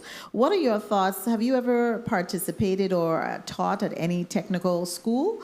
No, I have not taught in any technical school. Full disclosure, all of my career in construction, I was a laborer. So I am what they would call unskilled labor. However, on the other aspects of construction, management, engineering, estimating, all of those other skills that are also part of the construction process, I'm very knowledgeable on. So just want to give full disclosure on what my skill set and background is. But yes, I have taught and mentored. Once again, on those, we do a myriad of field trips to other schools, other projects, to be able to facilitate them getting exposed to. I don't need to be a mason to expose a high school students to a project that has heavy masonry for them to get an understanding of what that looks like. So tell me, Mr. Williams, you've never picked up a drill? Well, yeah, Okay. and a shovel and a pickaxe Right, so and don't, blocks. Yes, you've mixed cement before, right? Absolutely. Okay. I know you don't just here with your suit and tie on, and then you haven't dirtied up your hand. Right. Okay. But if you ask me to make cabinets, we'll be waiting for a year and you ain't getting one down. They're not that technical. It's just like fixing blocks. Okay? They're not that hard. It's just like fixing and putting things to blocks together, and just about measurements and leveling. Because you don't get exposed when, like I mentioned, I used to be a manager for this program, phenomenal program, Youth Build, and that's what our young people were doing. They were building cabinets, and it wasn't that difficult. So I'm thinking that you have held a drill and you know how to hold a drill. Yes. So don't give the impression that you don't get your hands dirty. Oh, absolutely not. Okay, so you can get your hands dirty. Oh, yeah. Okay, I don't have any other pressing questions for this nominee. Do I hear a motion? Senator Avery L. Lewis, Mr. Secretary, you're recognized for your motion. Thank you, Madam Chairwoman. Madam Chairwoman, I move that the nomination of Mr. Winston M.A. Williams, Jr., the Governor's nominee for the Virgin Islands Board of Contractors, Trades, and Craft, be voted on upon in this committee and forwarded to the full body with a favorable recommendation for further action. I so move. Second. The nomination of Mr. Winston M.A. Williams, Jr. to the Virgin Islands Board of Contractors, Trades, and Craft has been properly moved by Senator Avery Lewis, seconded by Senators Milton Potter, Angel Boquez Jr., Alma Francis Heiliger, and Clifford A. Joseph Sr. Roll call on the nomination of Mr. Winston M.A. Williams, Jr. Senator Carla J. Joseph. Yes. Very good. Senator J. Joseph, yes. Senator Kenneth L. Gittins. Senator Gittins. Yes. Senator Gittins, yes. Senator Alma Francis Heiliger. Yes. Senator Francis Heiliger, yes. Senator Angel L. Boquez Jr. Yay. Senator Angel Boquez Jr., yea. Senator Clifford A. Joseph. Yes. Senator A. Joseph, yea. Senator Avery L. Lewis. Yes. Senator Lewis, yea. Senator Milton E. Potter. Yes. Senator Potter, yea. Madam Chair, you have 7 yeas.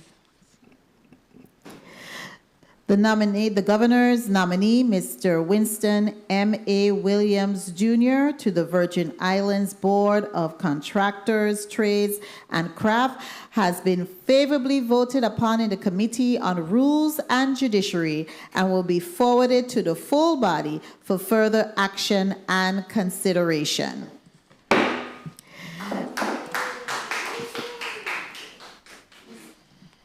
Mr. Williams, at this time, the chair would allow you to close out with 60 seconds closing remarks. Kindly proceed. Briefer than that. Thank you all for the consideration, for the questions, and for your vote of confidence. And also thank you to the governor for his vote of confidence for nominating me to the board. I look forward to getting more actively engaged in the community and actively serving on this board. Thank you. Thank you so much, Mr. Williams, and your testimony and presence before the Committee on Rules and Judiciary is completed, and you are now released. Thank you so kindly. The committee stands in recess for 5 minutes.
And we are back on the record.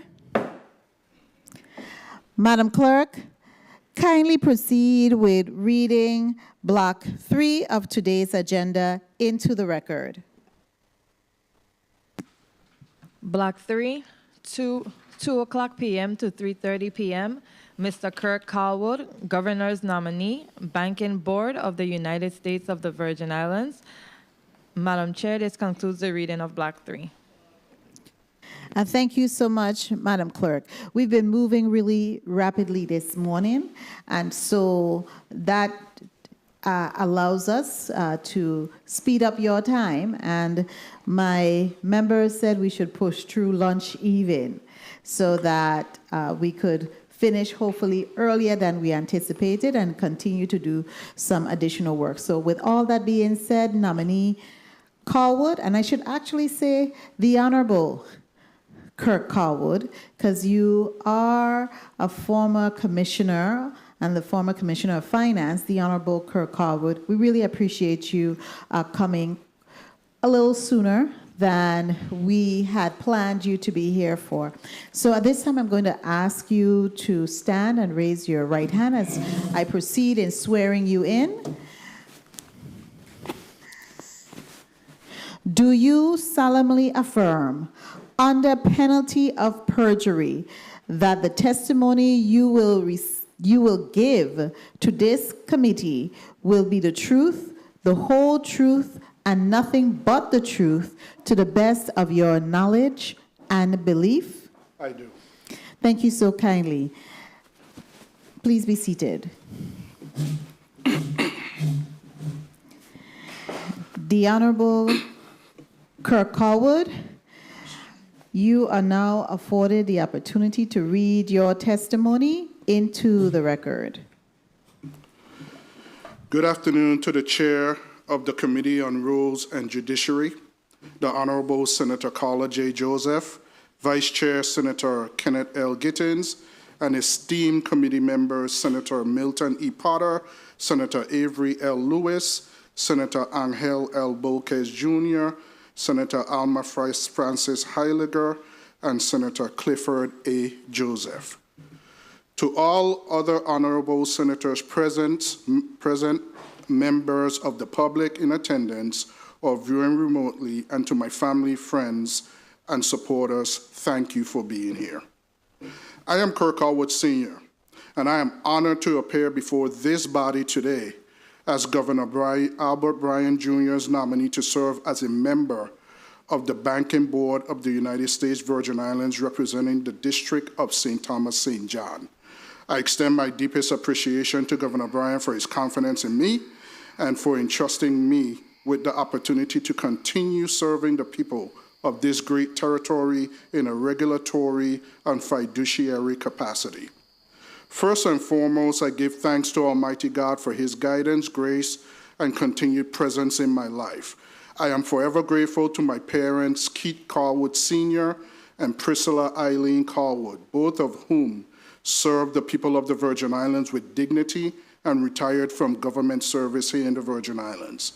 They both recently passed away, but their lifelong dedication to public service continues to inspire me and formed the bedrock of my values. I also express deep appreciation for my in-laws, Pastor Damas S. Eloy, who recently passed away, and Rosamond Eloy. Their service in the church and unwavering spiritual leadership have deeply influenced my faith and commitment to serve others with compassion and conviction. I am the proud father of sons who serve in the United States military. Their courage, discipline, and devotion to country inspire me every day and strengthen my own resolve to serve with honor and purpose. Last but certainly not least, I thank my wife of over 2 decades, Tracy E. Callwood. Your love, strength, and unwavering support have been my constant foundation. I could not walk this path without you. As you can see, service to others is a staple of my family's existence and mine. It is a principle that has guided us for generations and continues to shape our contributions to this community and beyond. I hold a Bachelor of Science in Banking and Finance and later earned a Master's of Business Administration. I am also a certified Treasury professional, a credential I have maintained for over 2 decades, reflecting my long-standing commitment to financial stewardship, ethical standards, and public service. My career began with an intensive operations training program at a major financial institution, formerly Wachovia, now Wells Fargo. There, I rotated through key functions, including lockbox operations, deposit and encoding, research and adjustments, and bank settlement reconciliation. I was eventually promoted to manage multiple departments responsible for corporate account servicing and reconciliation, overseeing a multi-million-dollar budget. From these early experiences, I advanced into roles leading large-scale treasury and financial operations. I have overseen daily liquidity management for institutions with average balances in the hundreds of millions, reduced intercompany settlement timelines, and built financial models to track interest across multi-billion-dollar debt portfolios. My work supported regulatory readiness, audit compliance, and alignment with FDIC, FFIEC, and SOX, Sarbanes-Oxley frameworks. I have successfully led enterprise-wide initiatives to modernize banking systems and treasury functions, implementing technologies such as remote deposit capture, electronic funds transfer, positive pay systems, and lockbox optimization. I've contributed to core banking system transformations, ERP, enterprise resource planning integrations, and financial technology or fintech selection, aligning innovation and operational stability and customer needs. Despite a fulfilling career on the mainland, my long-term goal was always to return home and contribute to the economic and institutional strength of the Virgin Islands. That opportunity came when I accepted a financial leadership role that reconnected me with the territory's evolving financial landscape and allowed me to invest in the development of local talent. In 2019, I was honored to be appointed Commissioner of Finance for the operations across the territory. During that tenure, I helped secure a Moody's credit rating upgrade, reduced audit findings, and participated in the restructuring of legacy debt to ensure the solvency of the retirement system. Following that public service, I continued advancing local banking through operation and digital transformation efforts, chairing critical oversight committees, and modernizing financial technology infrastructure within the banking sector. As part of my banking oversight work, I also served on steering committees responsible for strategic planning, core system modernization, cybersecurity alignment, and customer experience initiatives. These efforts included my participation and collaboration with this esteemed body in advancing Act 8309 and implementing a Government Services Administration card program, and also led to the upgrade of the government's ERP system to Tyler Munis 11.2. These combined experiences across banking, operations, public finance, and regulatory engagement have given me a unique perspective on safeguarding financial systems while expanding equitable access. If confirmed, I look forward to bringing that perspective to the Banking Board to help ensure sound regulation, consumer protection, and institutional confidence throughout our territory. Service has always been central to my identity, both professionally and personally. I believe that public trust is built not only through policy and oversight, but through direct engagement with the communities we are called to serve. I currently serve as board treasurer for My Brother's Workshop, where I have helped guide financial strategy, budgeting, grant compliance, and capital project execution for one of the territory's most impactful youth development organizations. My work supports vocational training, education, and second chance opportunities for at-risk young people, aligning financial stewardship with social impact. I also serve on the board of the St. Clair Institute, where I contribute financial guidance to programs addressing behavioral health, homelessness, and substance use recovery. These engagements reflect my commitment to institutions that directly serve vulnerable populations. As Commissioner of Finance, I served as an ex officio member of the Virgin Islands Banking Board, where I played an active role in critical regulatory approvals, including the board's unanimous decision to approve the licensure of Oriental Bank in the United States Virgin Islands. I evaluated and voted on the bank's compliance with local and federal banking regulations, scrutinized capital strength, and advocated for protections related to employee retention, retirement continuity, and service expansion.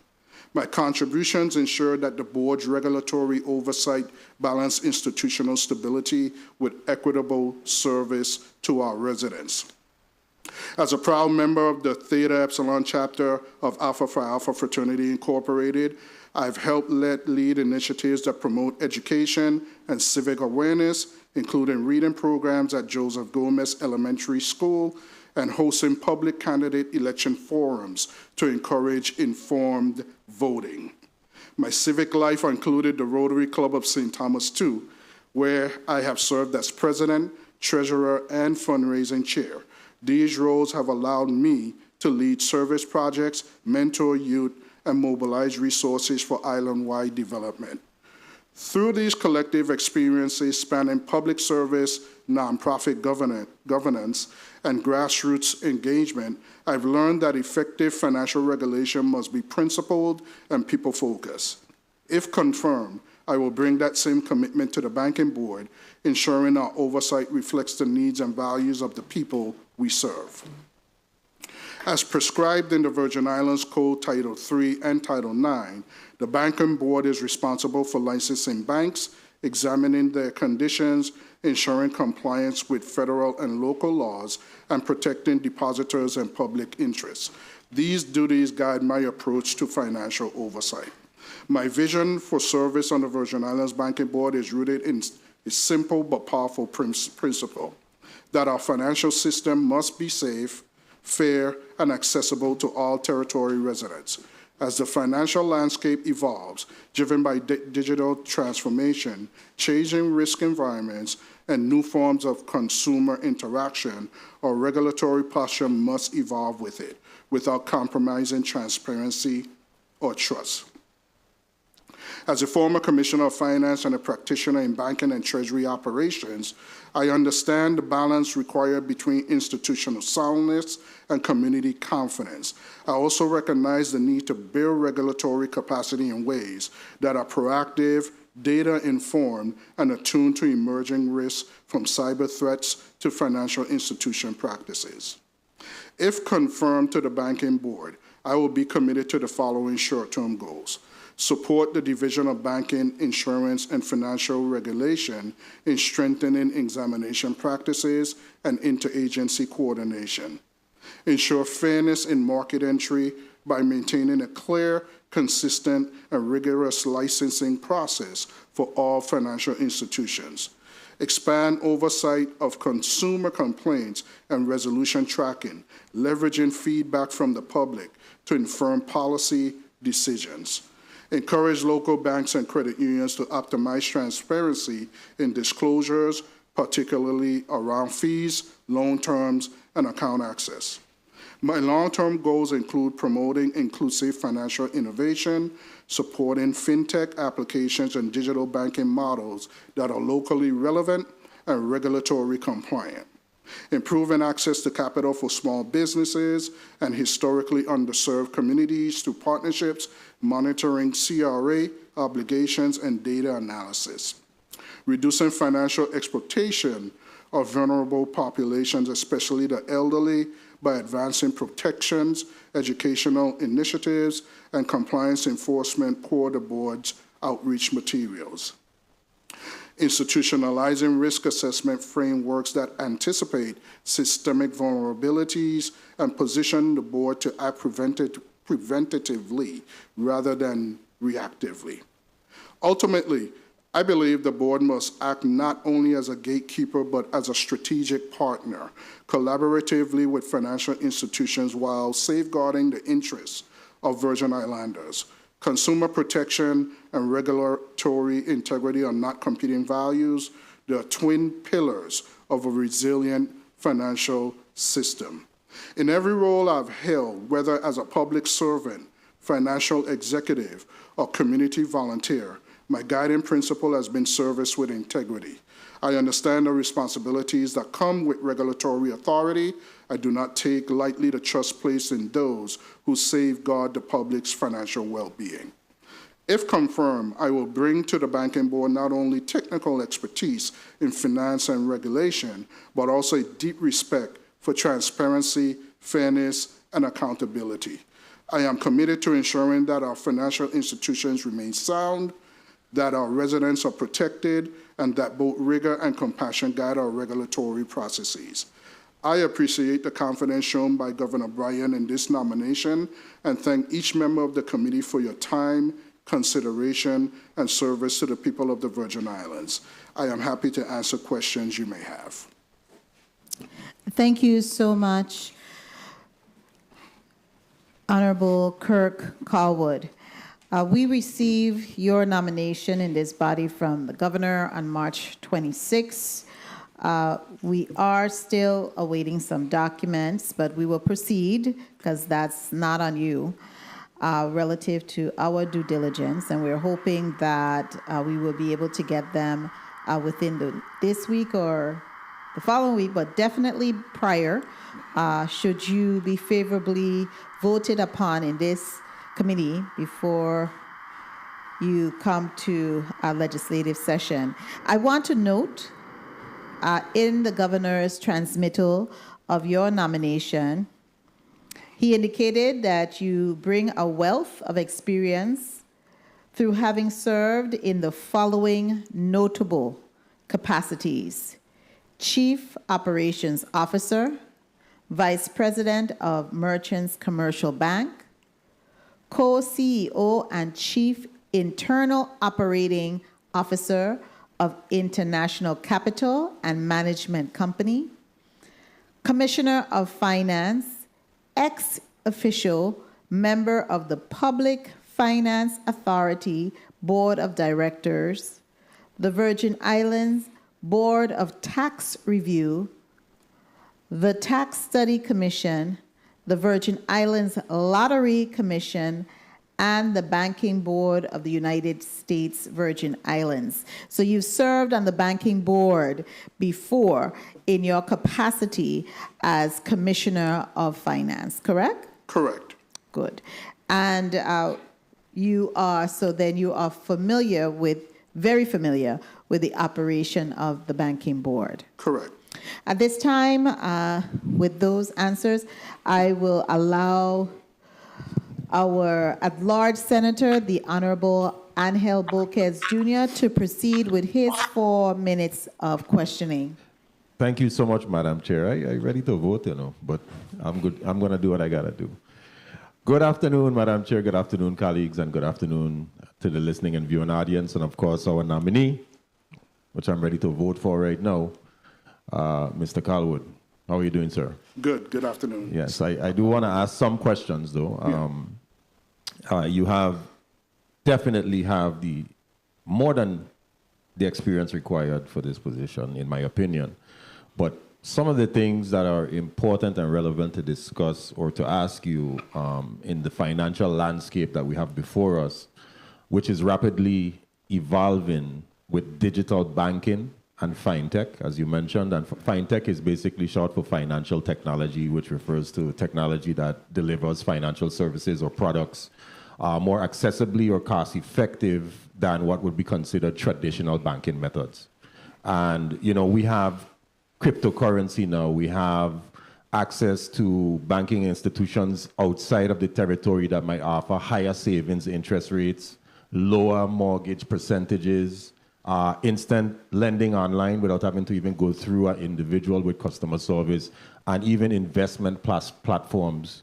What does the banking board need to do here locally to adapt its regulatory framework to keep in pace with these financial changes that we're experiencing throughout the world? Because we don't want to lose our customers here in the Virgin Islands to a lot of the fintech that's available outside of the territory. What is something that the banking board should consider when it comes to that? Sure, good question, Senator. And in thinking about that and the whole context of it, as you said, the landscape for financial technology or banking as a whole is rapidly changing.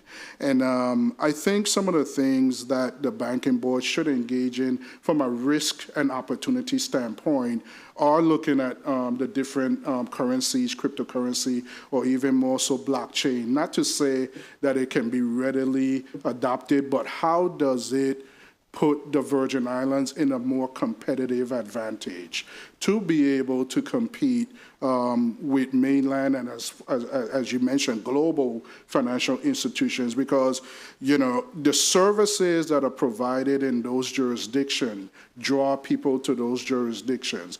But we need to have those services so we can draw those deposits here.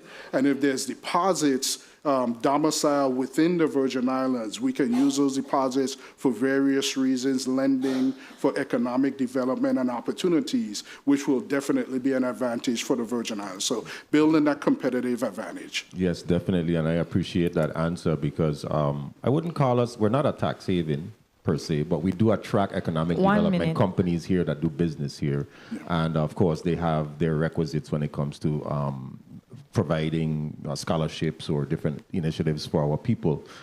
So I really appreciate the answer that you gave. And my time is running down, but given your experience in cybersecurity, which is a big thing for me, especially in the banking sector, how would you assess current cybersecurity risk or the posture of financial institutions? Does the board regularly audit those banking institutions for cybersecurity parameters so that they make sure that individuals' finances are kept safe? Sure. In my experience being on the board prior, yes, there are frameworks and mechanisms that the board use to monitor the banks for safety and soundness. However, we do look at the FDIC for some of that reporting and monitoring as well. But I would say we're in unprecedented times as it pertains to fraud and cybersecurity. One of the best ways to combat those risks is to push education and adoption of the cybersecurity risk mitigation. So more needs to be, and this is outside even the banking industry, more needs to be done to really educate the public on how to safeguard their personal finances or safeguard their personal information as a whole. So from a banking board perspective, if I'm confirmed, I would work with the division to see how we can push education and drive adoption to optimize, fraud mitigation for cybersecurity. And Madam Chair, if I may have one small tidbit, please. You may proceed, Senator. Thank you very much, Madam Chair. And I want to task you, Mr. Callwood, with something that I think is very important in our quote-unquote cannabis industry. We know that the challenge is in the cannabis industry is the banking portion of it. I would like to task you as a board member, which you keep saying if, but you get my vote, task you to please, whatever you can do to try to figure out how we're going to be able to make this cannabis industry whole so that we can get the economic activity that will help this economy here in the Virgin Islands, especially with what's going on the national level. But it is a missing component when we're trying to figure out how we're going to bank for this industry. So I task you to please try to figure out how we can get that done. Thank you. Thank you so much, Madam Chair. Thank you, Senator. Thank you so much, Senator Boquez. That is a very critical question that you asked, because we have to start to look at emerging markets in the Virgin Islands. And cannabis industry is one of those. We have a great amount of need here, and you're looking at what is happening federally, what is also happening nationally with a lot of the industries and the tariffs that are being imposed and how it's affecting us as a very small island. And if we aren't able to provide some type of sustainability here and generate our own set of revenues, we are going to have a major economic issue, major adverse economic issue. And so that is something that we have to have a major discussion on, and how we are going to address that industry, cannabis, and make it a lucrative industry in the Virgin Islands. The chair will now recognize the Honorable Clifford A. Joseph Sr. for your 4 minutes. Thank you, Madam Chair. And good afternoon to the listening public. Good afternoon to my colleagues. And good afternoon to you, testifier, Mr. Callwood. On page 2, I see you mention service to others is a staple of your family existence and yours. And I thank you for your service and your service you're planning to give here to us in the Virgin Islands. And I would like to know, you have held leadership roles in the financial institutions and regulatory bodies. What was your biggest challenge you faced? Thank you, Senator, for that question. Very good question. And, you know, as a financial executive and even a leader broadly, it's always managing the dual mandates of what comes with the role.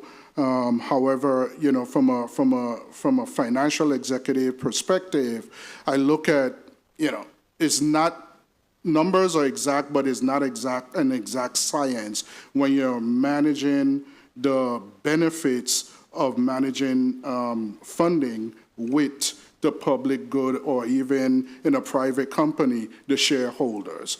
So it's always a challenge. It's like, you know, you got to look at all the different variables to make sure you're meeting the mission, vision, and values of whatever organization you're meeting with. And as discussed in the prior line of questioning, the evolving financial landscape is changing. So what's needed today may not be needed tomorrow. So you have to be agile. Okay, have you ever been involved in a conflict of interest in the financial institution, in this financial services? To my recollection, no. I've always really... Okay. Good enough. Okay. How should the board promote access to banking services such as home loans, etc., to our residents? Thank you for that question. In my belief, the board should play a dual mandate, because even though we're a sovereign territory, we do have to follow regulations, or financial institutions have to follow regulations from federal organizations.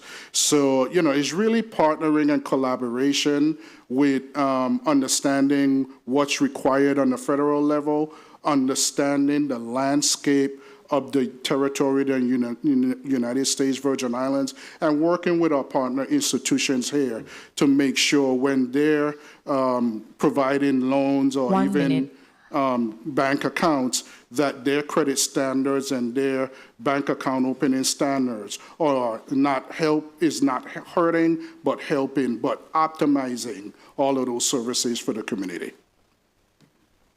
Okay, also, so what would you think is the most pressing challenges that faces the banking institution today?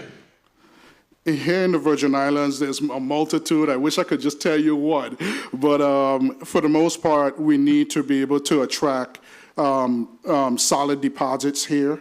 in the Virgin Islands. As I stated before, more deposits in the territory means there's more funds and to circulate.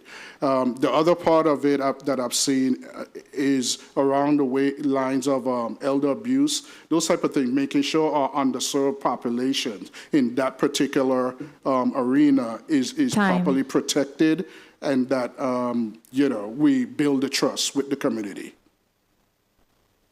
Well, thank you for your response. At the appropriate time, I will be in support of you as well. Thank you, Madam Chair. Thank you. Thank you so kindly, Senator Joseph Sr. At this time, the chair will recognize Mr. Secretary Avery Lewis for his 4 minutes. Thank you, Madam Chair. Again, thank you. Good afternoon. Good afternoon, colleagues, and good afternoon to the testifier. Good afternoon. Mr. Callwood, how are you doing today? I am doing well, Honorable. That's right, Mr. You are always doing well. I like that. Good afternoon to your wife in the back, Ms. Tracy. Good afternoon. Mr. Callwood, what is your vision for the future of banking in the Virgin Islands, and how do you believe the board could help achieve it? Good question. And as part of my goals, even in my testimony, one of my long-term visions is, in a nutshell, to leverage technology for the betterment of the citizens and to really make it more, make banking more accessible to the citizens of the Virgin Islands. I don't believe necessarily that you can use technology to dictate process, but it's an enabler. And as from the other senator, we discussed cryptocurrency and blockchain. How do we tap in to those areas to build a more resilient economic development community here? All right. Given your previous role as a Commissioner of Finance, how will you maintain regulatory independence and objectivity when evaluating institutions you may have previously engaged with? Following the frameworks, to be quite frank and blunt, every institution or every board or there's governance frameworks that every bank has to follow and maintain, and so be it with the boards as well. So even though I've been in the commissioner role, I think I understand enough to keep that independence, and I have had to do it in the past, to be quite frank, being in the banking board. So. Mm-hmm. So you mentioned strengthening examination practices within the division of banking. What improvements do you believe are currently most needed in that process? Sure. One of the goals that I mentioned in my testimony is really adopting risk management frameworks within the Division of Banking and Insurance, working with them to have not necessarily more frequent, but making sure that we're hitting the most pertinent issues as it pertains to financial institutions and banking in this changing landscape. So it will take a collaboration with the division, understanding what their pain points are, and providing the support and oversight to see it through. Okay, my last question to you is, how can the banking board support increased access to capital for small businesses and underserved communities, particularly those in rural or economically marginalized areas? Exactly. Good question. And it goes back to assessing the banks, meeting with them, talking with them. And, banking has a framework called the Community Reinvestment Act, which is pushed from the federal level. So making sure from that federal regulatory mandate that banks are adhering to the policies and the frameworks resident in that. Thank you. And when it comes time, you have my favorable vote. Thank you. Enjoy your afternoon. Thank you. Thank you so kindly, Mr. Secretary. And he touched on one of the areas that I'm a little familiar with, is the Community Reinvestment Act that all banks are required to do. I remember years ago, I attended a seminar regarding that we have a major need here, and our banks are partners in our ability to address and meet those needs. Just fill me in, and so our listening public could also be aware, what does the Community Reinvestment Act does for, and who are eligible to apply for funding because of the Community Reinvestment Act? Sure. For the most part, in a broad perspective, the entire community. And what it does, real simply, is it ensures that financial institutions provide access to funds within the community where they're headquartered. So the Act really mandates for these financial institutions to take a process and, for the most part, donate or give within the community which they serve and provide education for how citizens can access capital. Okay, and so that type of education, it needs to be really ramped up. And I'm hoping, I didn't see it as one of your long-term goal with the education component or short-term, to ramp that up, because a lot of our citizenry needs to know what services that banks can provide us with. Yeah. I don't think we still have some people who are not very comfortable. They don't trust the banking institution. Okay, and that is one of the areas, because I know you mentioned in your testimony relative to building that level of trust and integrity in the banking institution. How do you propose to do that? How do you propose to build that level of trust with our banking industry for our constituents, our general public? Yes, good question. And I propose to do that by supporting the division in the monitoring and regulation of the banking or financial community, ensuring that what the division says it's going to do, it does. And how, if there's protections that are needed for individuals, and individuals have complaints, that the division follows through and makes sure there's a proper resolution for any issues that may arise. Thereby, if the community sees that the division and the banking board are engaged in their everyday financial practices and resolving challenges, it will build trust with the community. Thank you so much for that response, because that's one of the my major challenge with our banking institution, that level of trust, that level of confidentiality in handling people's money and managing people's money and the like. At this time, the chair will recognize Senate President, the Honorable Milton Potter, for his 4 minutes. Madam Chair, thank you very much. Good afternoon to Mr. Kirk Callwood, the governor's nominee to the Banking Board. Clearly, Mr. Callwood, you look at your resume, you look at your background, without question, you have a bachelor's degree in banking and finance, an MBA, professional certification as a treasury professional. You worked with some of the nation's biggest banks, Wachovia, et cetera. So you bring a lot to the table. So I think we're very fortunate that you've agreed to serve on this very important board. I wanted to get a sense from you, and you have a background both on the mainland and locally in the banking world. What is the biggest difference that you've experienced, or the biggest challenges, some of the unique things when you compare what is happening in the world of banking on the mainland versus the U.S. Virgin Islands?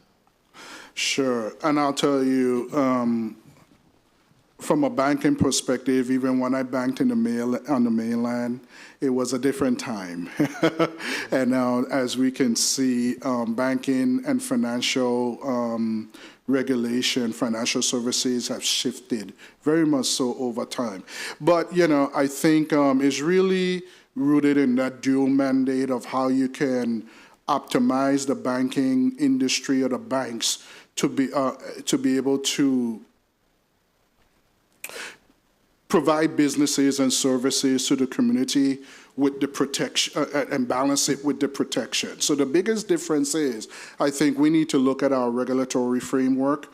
I have reviewed the titles in preparation for this hearing and seeing how we can further optimize and bring efficiencies and to the way the banks can provide services, thereby releasing access, releasing capital to the public so they can be able to generate economic development. So is that something that the board can, I'm trying to understand what is in the purview exclusively of decisions that specific financial institution may make versus what you can do as a member of the banking board to create, greater efficiencies in banking. It doesn't it just boil down to the financial decisions of those, or not the financial decisions, but the business decisions of those individual banks? Not necessarily. Okay. We are regulators, and we have the duty and fiduciary responsibility to govern and assess and review these institutions in the territory, and then look at how we can make the proper adjustments in the policies and laws to be able to make it more efficient and equitable for everybody. Excellent. And I have a son in college graduating tomorrow. Yes. This weekend, Saturday. And I know when you have a son in college or a child in college, there's always this sending money, exchange of money, and they have Zelle and Cash App and this, that, and the other. And I don't seem as though the banks have that platform set up. What is the hindrance in your view? Or maybe they do have it now, but my experience is banks, I couldn't connect Zelle to my local banking institutions. So in this modern time, in this modern era, what are your thoughts on that? It's multifaceted. It's multifaceted based on our regulations and laws here. Is multifaceted based on federal, and even the providers for all those systems you mentioned.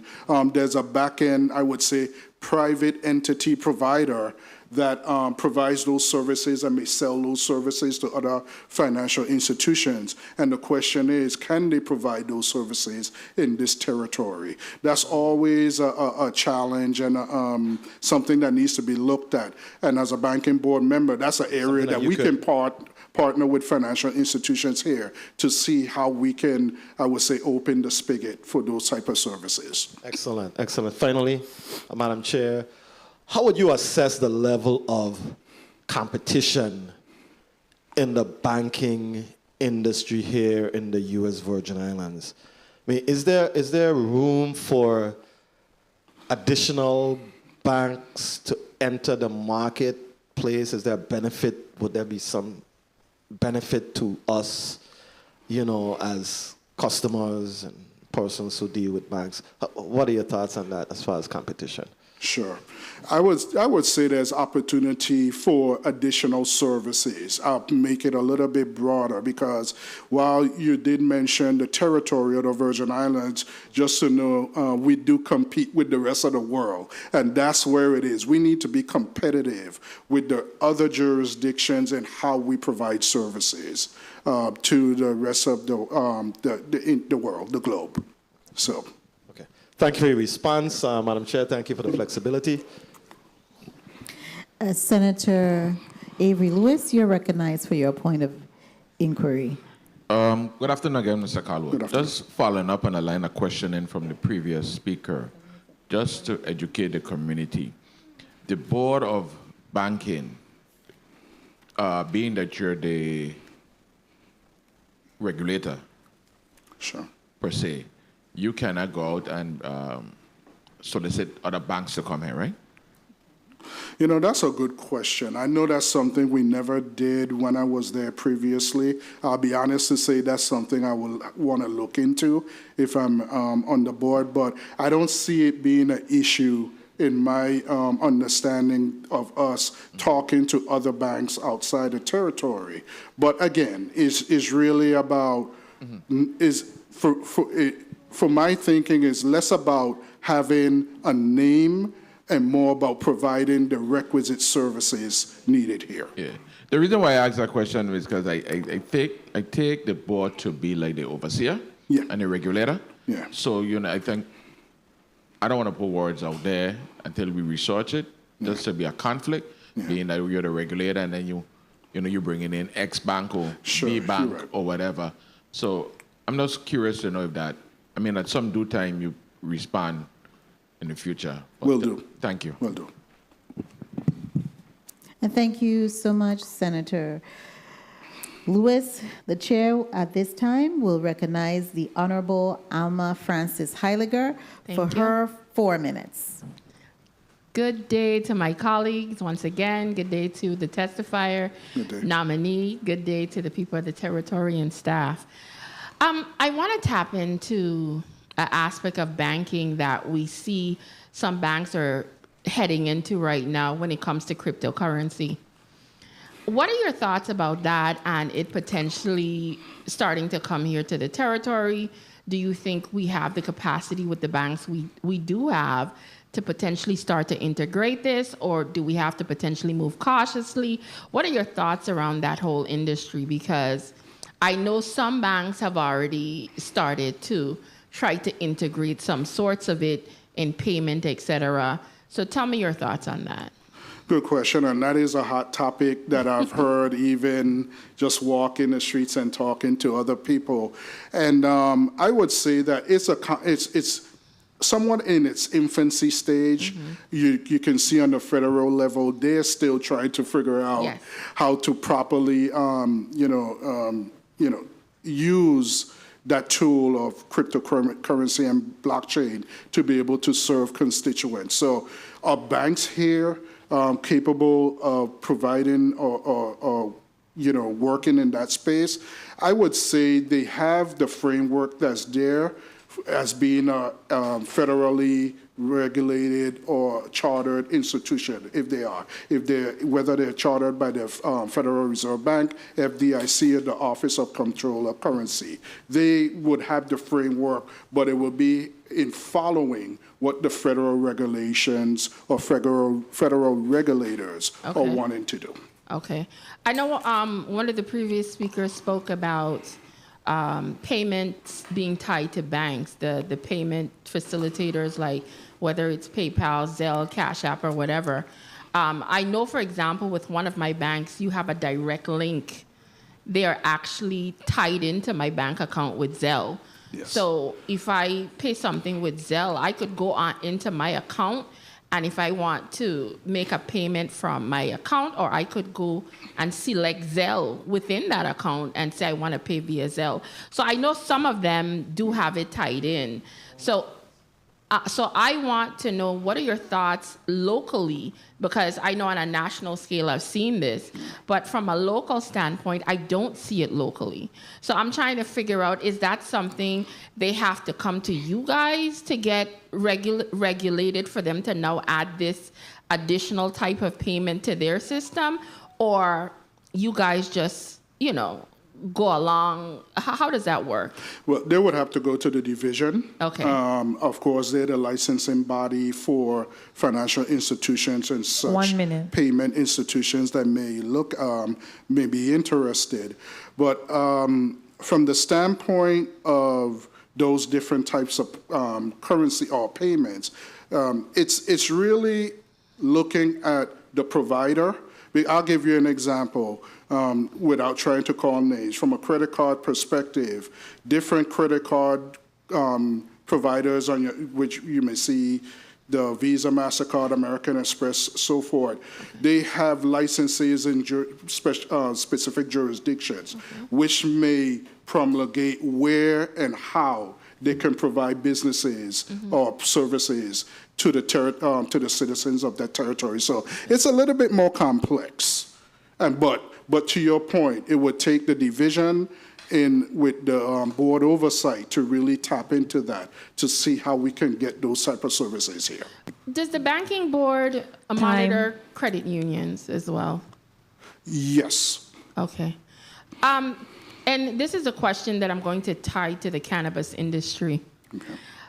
Can credit unions be set up that are not directly be federally insured? Because as you know, we're looking at ways to potentially tap into this cannabis boom that's happening throughout the world. But because it is still somewhat restricted, banks don't really attempt to engage with any funding that comes out of this industry. And we saw where nationally people would sometimes build their own vaults in their locations. Can credit unions be set up that are not necessarily tied to the federal government to assist with this? Because I want to find out how would that potentially work, if that's even an option.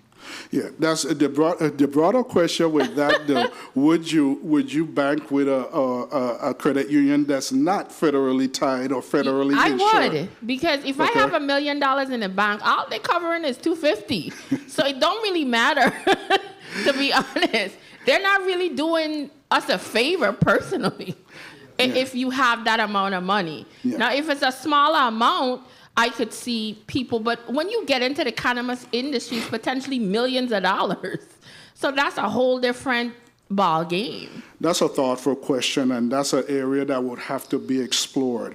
But, the federal regulations are there to provide safety and soundness to the citizens that bank with these financial institutions. Yes. So that's kind of a complex issue to approach. That's it. However, I'm ready to dive into it because I'm trying to get this thing off the ground, and I keep hearing this banking excuse. Yeah. I'm ready to work around it as quickly as possible. But I will add, one of the issues with the cannabis area and federal regulations is that, in my thinking, even if you're a credit union that's not, let's say, federally insured or with one of the federal regulators, if you're going to be transferring monies to citizens or to customers and businesses, you're going to have to go through one of the federal rails to do it. When I say rails, the wire transfer system, ACH, even the check system. Okay. So when those funds touch one of those rails, it becomes a federal issue. That's why you're seeing the bottleneck and the challenges we're seeing now. It's not so much federal regulation of the institution. It's how the the money is potential transfer of the money throughout the system. Because it's owned by the federal government. Okay, so we're going to have to figure this out as quickly as possible because this constant conversation is being dragged on. But, Madam Chair, I appreciate the additional few moments. Thank you for the time. You're more than welcome, Senator Frances Heiliger. The chair will now proceed with her for 4 minutes of questioning. I want to follow up on this question regarding the insurance, federal insurance of our financial institutions. I remember, maybe it was a Canadian bank that used to do business here. The Bank of Nova Scotia. Was that a federally insured banking institution?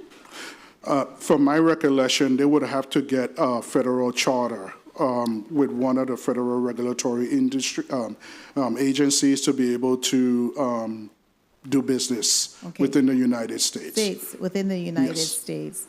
And is there any international that you know of, because you are very versed in the banking industry, that would provide that type of insurance, at least banking insurance, for a safeguard for the depositors or the clients of banks, and so that you can actually circumvent going through the FDIC and still have that level of trustworthiness and insurance for the banking institution's customers? Sure. From a broad perspective, almost every banking jurisdiction in the world has some type of code or laws that, that govern financial institutions. However, if we're talking about the U.S., the Congress, United States government is the ultimate, overseer of that. So that would be a tough thing to do. Okay, understood. I want to also talk to you a little bit about, let's see which page. You mentioned on page 4 of your testimony, you said, and I will quote, "I believe that public trust is built not only through policy and oversight, but through direct engagement with the communities we are called to serve." I think that's a very powerful statement, especially when we're looking at public trust. You were once a commissioner of finance. And so we have seen, and this is a reality, that the public trust of our people is being eroded. They really don't trust banks. They don't trust the government. I'm saying it because I have been hearing it. And so how do you see your membership and your participation as part of this banking board going to be able to build and help build that trust?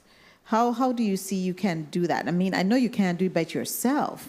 It's going to be a concerted effort. But this statement in itself says engagement with communities. And I think you're onto something with that. How do you see that you will be able to be the catalyst and galvanize support to do this? Sure, thank you for that. Again, partnering, collaboration, but I will mention, from a financial services perspective, I think there are challenges or areas of opportunity where not just the Virgin Islands, but the entire United States. We had some banks fail in the United States in the past few years. So it's not a Virgin Islands thing alone. It's a United States issue that we have to resolve. So from a banking board perspective, ensuring that we're partnering and really providing that safety and soundness mechanism for the institutions to be able to provide that trust to depositors and people that access capital to feel confident that they are protected and it's meeting their individual financial needs. Thank you. That's a very great answer to that very important question, because once you lose trust, it's very difficult to regain it. You mentioned also in one of my colleagues' question, your response was, more deposits in the territory means there is more funds to be used. And how do you see, because again, it goes along with trust, but there's also that component about confidentiality when you deposit as a depositor in the bank. During your interview with me, our one-on-one session, I mentioned to you several instances where I know that breach of confidentiality occurred.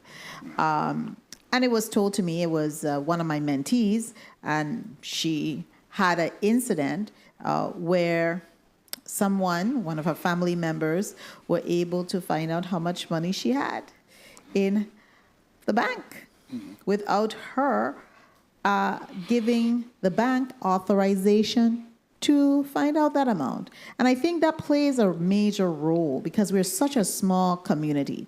What do you see that maybe the banking board and the legislation need to do to prevent those things, maybe penalize when we see evidence? What can even depositors do when those types of breaches of confidentiality occurs? Sure. And I'll take it from the approach of multiple sides of it. First of all, I would say there's opportunity to look at the Virgin Islands Code as it pertains to regulation of confidentiality. Secondly, how do we review risk from a financial institution standpoint when they're coming before the banking board and really reviewing them and asking the pertinent questions as it pertains to confidentiality. And then the other part, the third part, is education. We need to ensure that the public is educated on how to, as best as possible, keep their information confidential. And if there is a breach, the process for making a complaint and seeing it through to resolution. And thank you so much for your response. That would be one, and I really appreciate your response because I think it's a great one because it is a major issue where a lot of our people don't have the trust in our banks because some of their records and their personal information is not being held confidentiality. At least that is what I have been told by some close persons. So you definitely will have my vote, and I hope that you'll be able to work with the team to implement those safeguards and to assure that that process of education and that also that process of scrutiny for the banks relative to how they treat confidential information is handled. Colleagues, point of information, Senator Francis Heiliger. And then we have Senator Clifford Joseph. Senior, you have a point of information as well? Yes. Okay, so point of information, Senator Francis Heiliger, and then Senator Clifford Joseph for his point of information. Thank you. As my colleague was just speaking about issues and concerns and complaints, there were two things that several around a particular industry when it comes to banking, and that has to do with mortgages and whether it's land sales, mortgages, et cetera. And I'm trying to figure out why this has been a long-standing issue over the years. And what type of complaints do you guys get, or would they come to you directly? And have you had to do any type of resolution as it relates to what I'm about to say? For example, someone goes into the bank to get a mortgage, whether to buy a house or a piece of land. And all of a sudden, before you could blink, everybody and their entire family knows that you went to the bank to go and get this mortgage.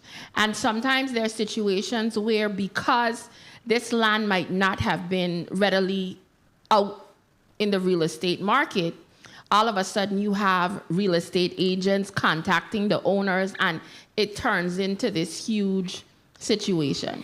And several people have complained, and I could speak to this directly because it's happened to me.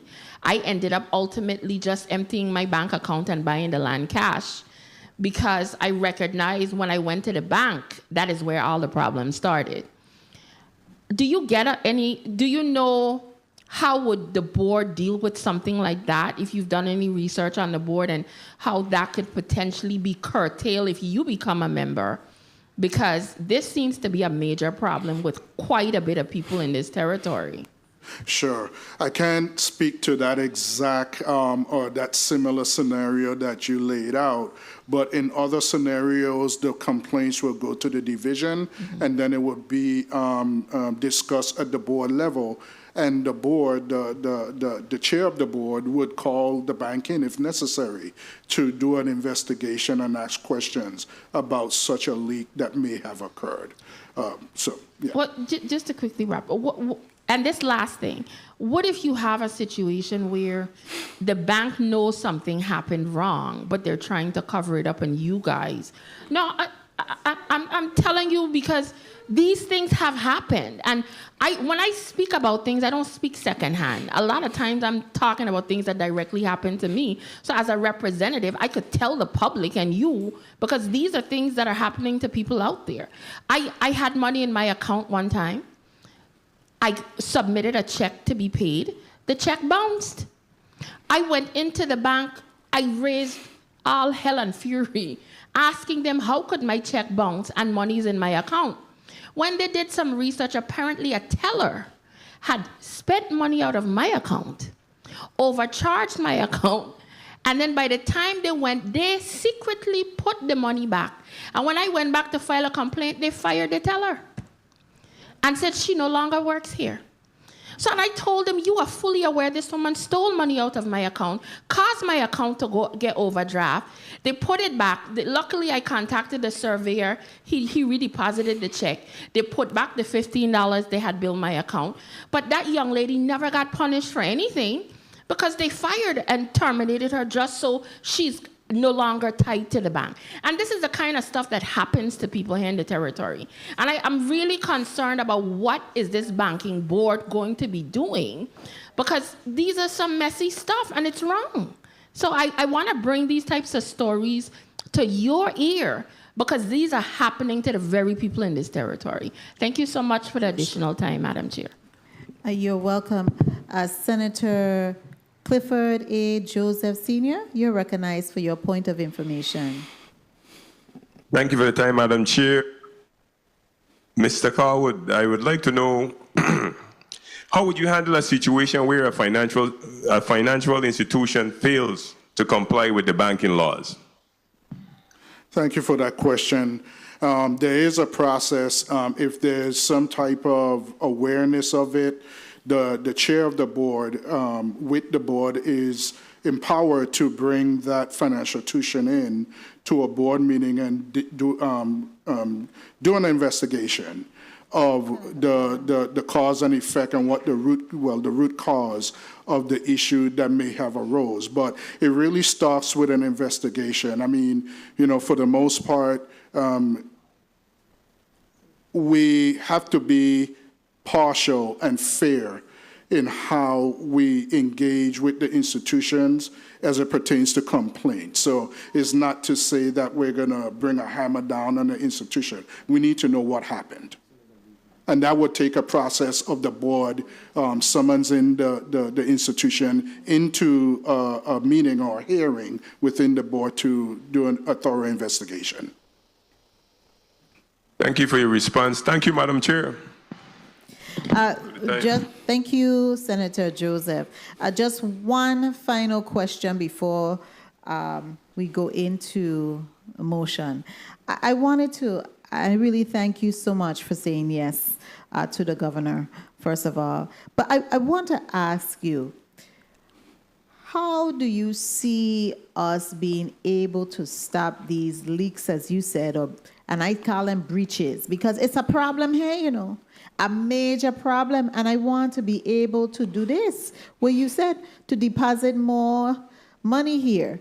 But if people who are in banking, the tellers, the workers, are leaking information, what are we to do? And it ain't even the tellers and in the institutions, like the various banks, but even sometimes the credit unions, they're leaking information too. I know of an instance where that was leaked. A person said this person is overdue and they haven't paid on a loan, and if they could contact this person. So these are issues. You shouldn't be telling human beings who are not on that signature for a loan or mortgage, anything regarding that person. So what can we do and work with and work towards so that that doesn't happen? Because I really think people need to be penalized. You have to have someone be held up as an example. Sure. I would say, there's opportunity there, and I can see or hear the frustration, and I know there's others in the public that feel that way. But there's opportunity. There's an opportunity for updates in the code, but really, I can only say driving that adoption, because to be honest, there's federal regulation that speaks to confidentiality of financial information, and in real time, this is not rehearsed. As I'm thinking of it, how does the medical industry manage HIPAA? Okay, so there's a framework that, we know everything is not 100% foolproof, but there's a framework to be reviewed to see how we can get there in terms of confidentiality of private and personal information. Thank you so much, the Honorable Kirk Callwood, for your responses. Senator Avery Lewis, you are recognized for your motion. Thank you, Madam Chair. Madam Chair, I move that the nomination of Mr. Kirk Callwood Sr., the governor's nominee to the Banking Board of the United States Virgin Islands, be voted upon favorably and be forwarded to the full body with a favorable recommendation for further action. I so move. The motion by Mr. Secretary Avery Lewis has been properly made. Second. And seconded by Senators Alma Francis Heiliger, Potter, Joseph, and Boquez. Roll call on the governor's nominee, the Honorable Kirk Callwood, for the Banking Board of the United States Virgin Islands. Senator Carla J. Joseph. Yes. Senator J. Joseph, yea. Senator Kenneth L. Gittens. Senator Gittens, absent. Senator Alma Francis Heiliger. Yes. Senator Francis Heiliger, yea. Senator Angel L. Boquez Jr. Yea. Senator Boquez, yea. Senator Clifford A. Joseph. Yes. Senator A. Joseph, yea. Senator Avery L. Lewis. Yes. Senator Lewis, yea. Senator Milton E. Potter. Yes. Senator Potter, yea. Madam Chair, you have... Madam Chair, please recognize my vote as yes. Thank you. Senator Gittens, yea. Madam Chair, you have 7 yeas. Thank you, Madam Clerk. The Honorable Kirk Callwood, Governor's nominee for the Banking Board of the United States Virgin Islands, has been favorably approved in the Committee on Rules and Judiciary and will be forwarded to the full body for further consideration and action. Congratulations, Thank you. nominee, on your unanimous vote.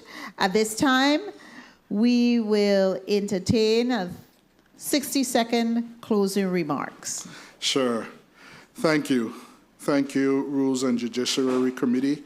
In every role I've held, whether as a public servant, financial executive, educator, or community volunteer, my guiding principles has been service and integrity.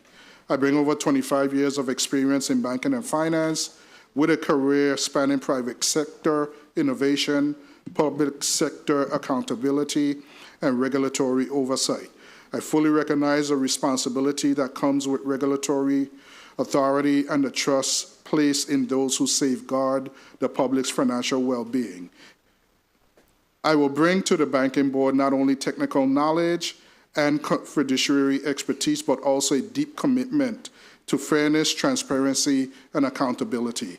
I will work to ensure that our financial institutions remain sound, that our residents are protected, and that our regulatory posture evolves to meet emerging needs without compromising public confidence.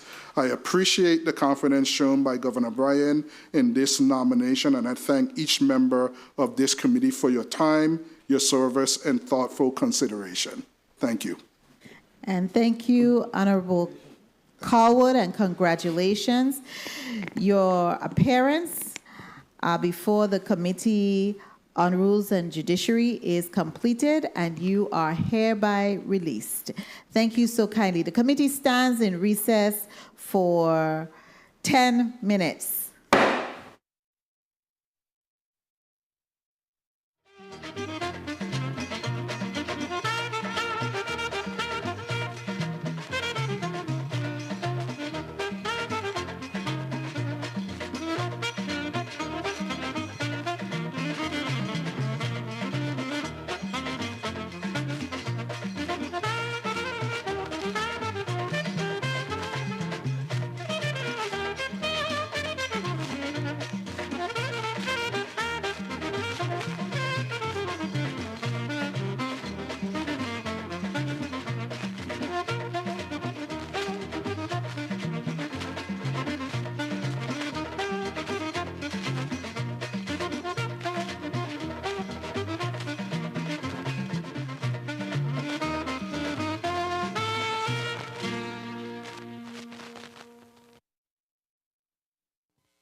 record. Madam Clerk, kindly proceed with reading into the record our final block for today's meeting. Block 4, 3:30 p.m. to 5 o'clock p.m. Bill number 36-0021, an act amending Title 19 Virgin Islands Code, Part 3, Chapter 29, Subchapter 1 relating to opioids and requiring that a petitioner discuss certain information with a patient when prescribing opioids, sponsored by Senator Marvin A. Blyden, co-sponsored Senator Ray Fonseca and Kurt A. Vele. That concludes the reading of Block 4, Madam Chair.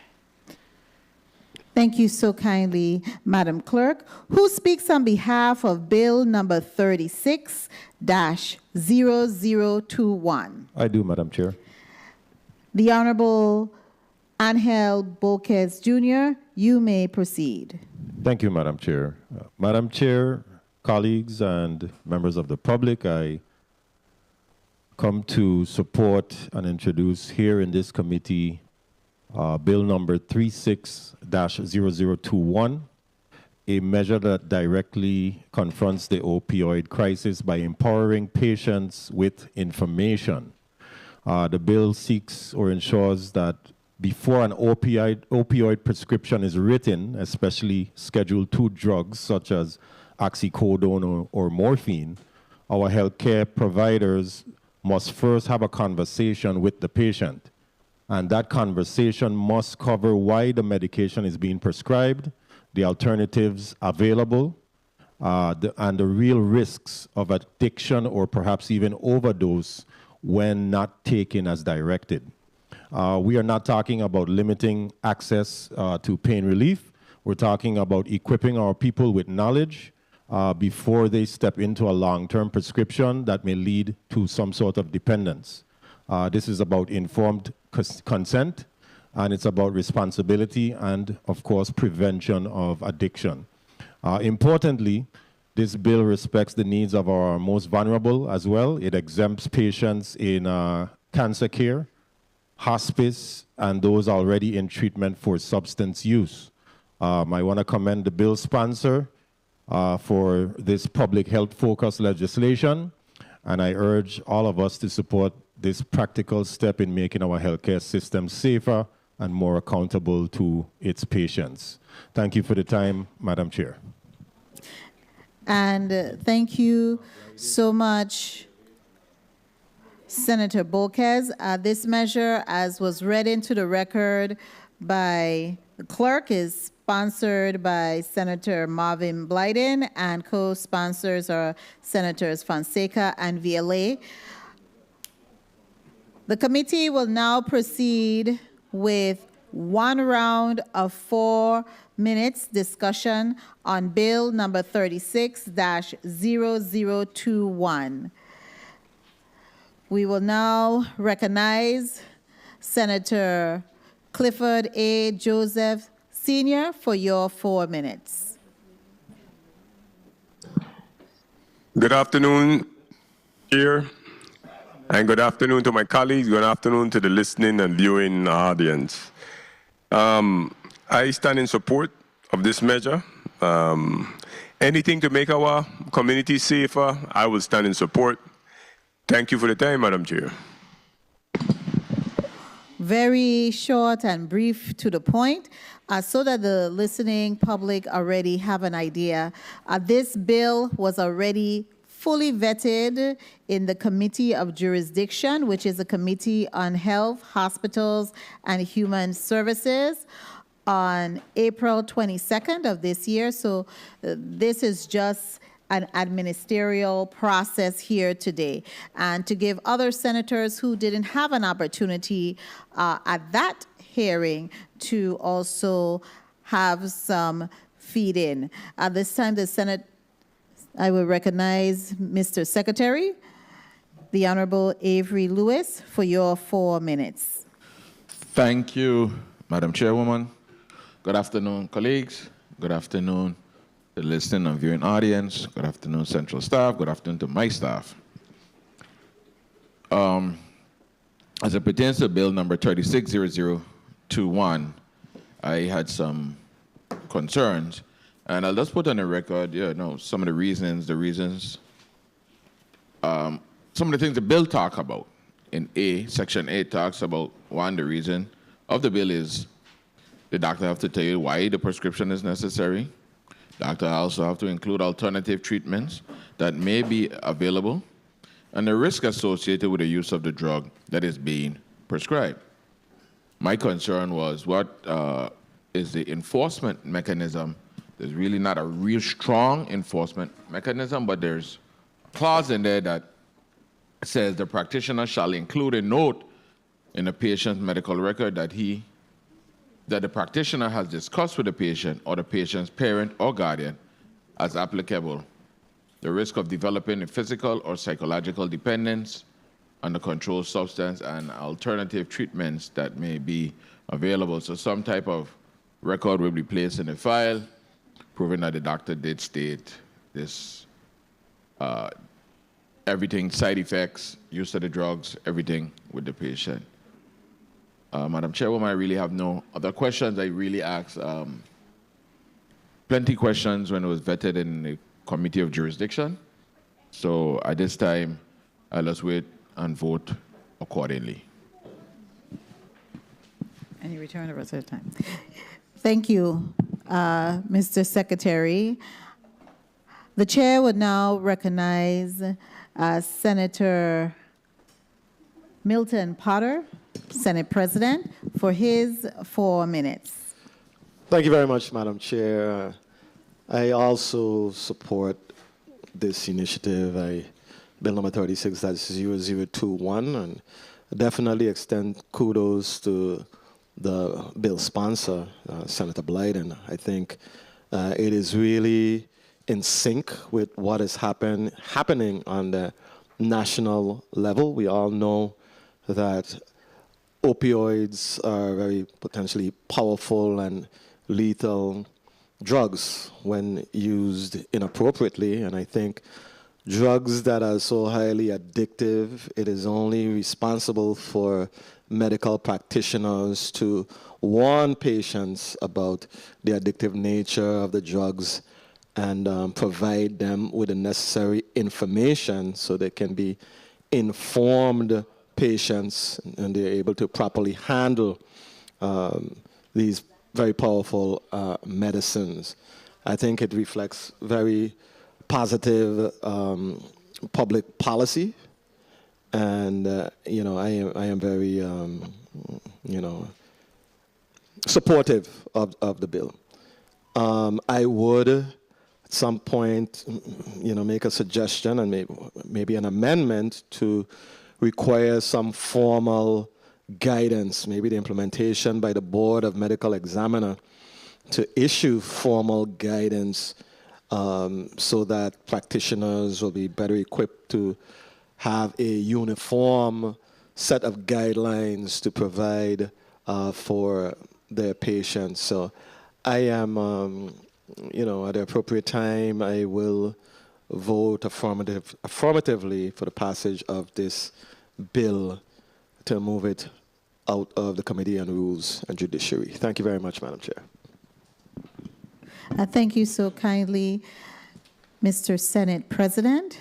The chair will now recognize the Honorable Alma Frances Heiliger for her 4 minutes. Good afternoon to my colleagues.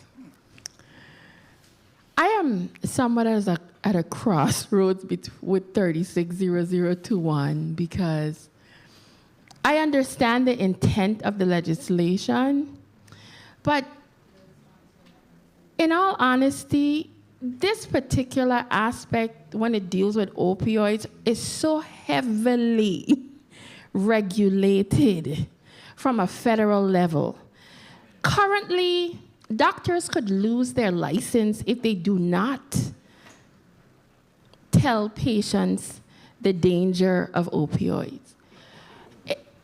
They are obligated to do this already. You go to a pharmacist, it is an automatic, they have to give you the information.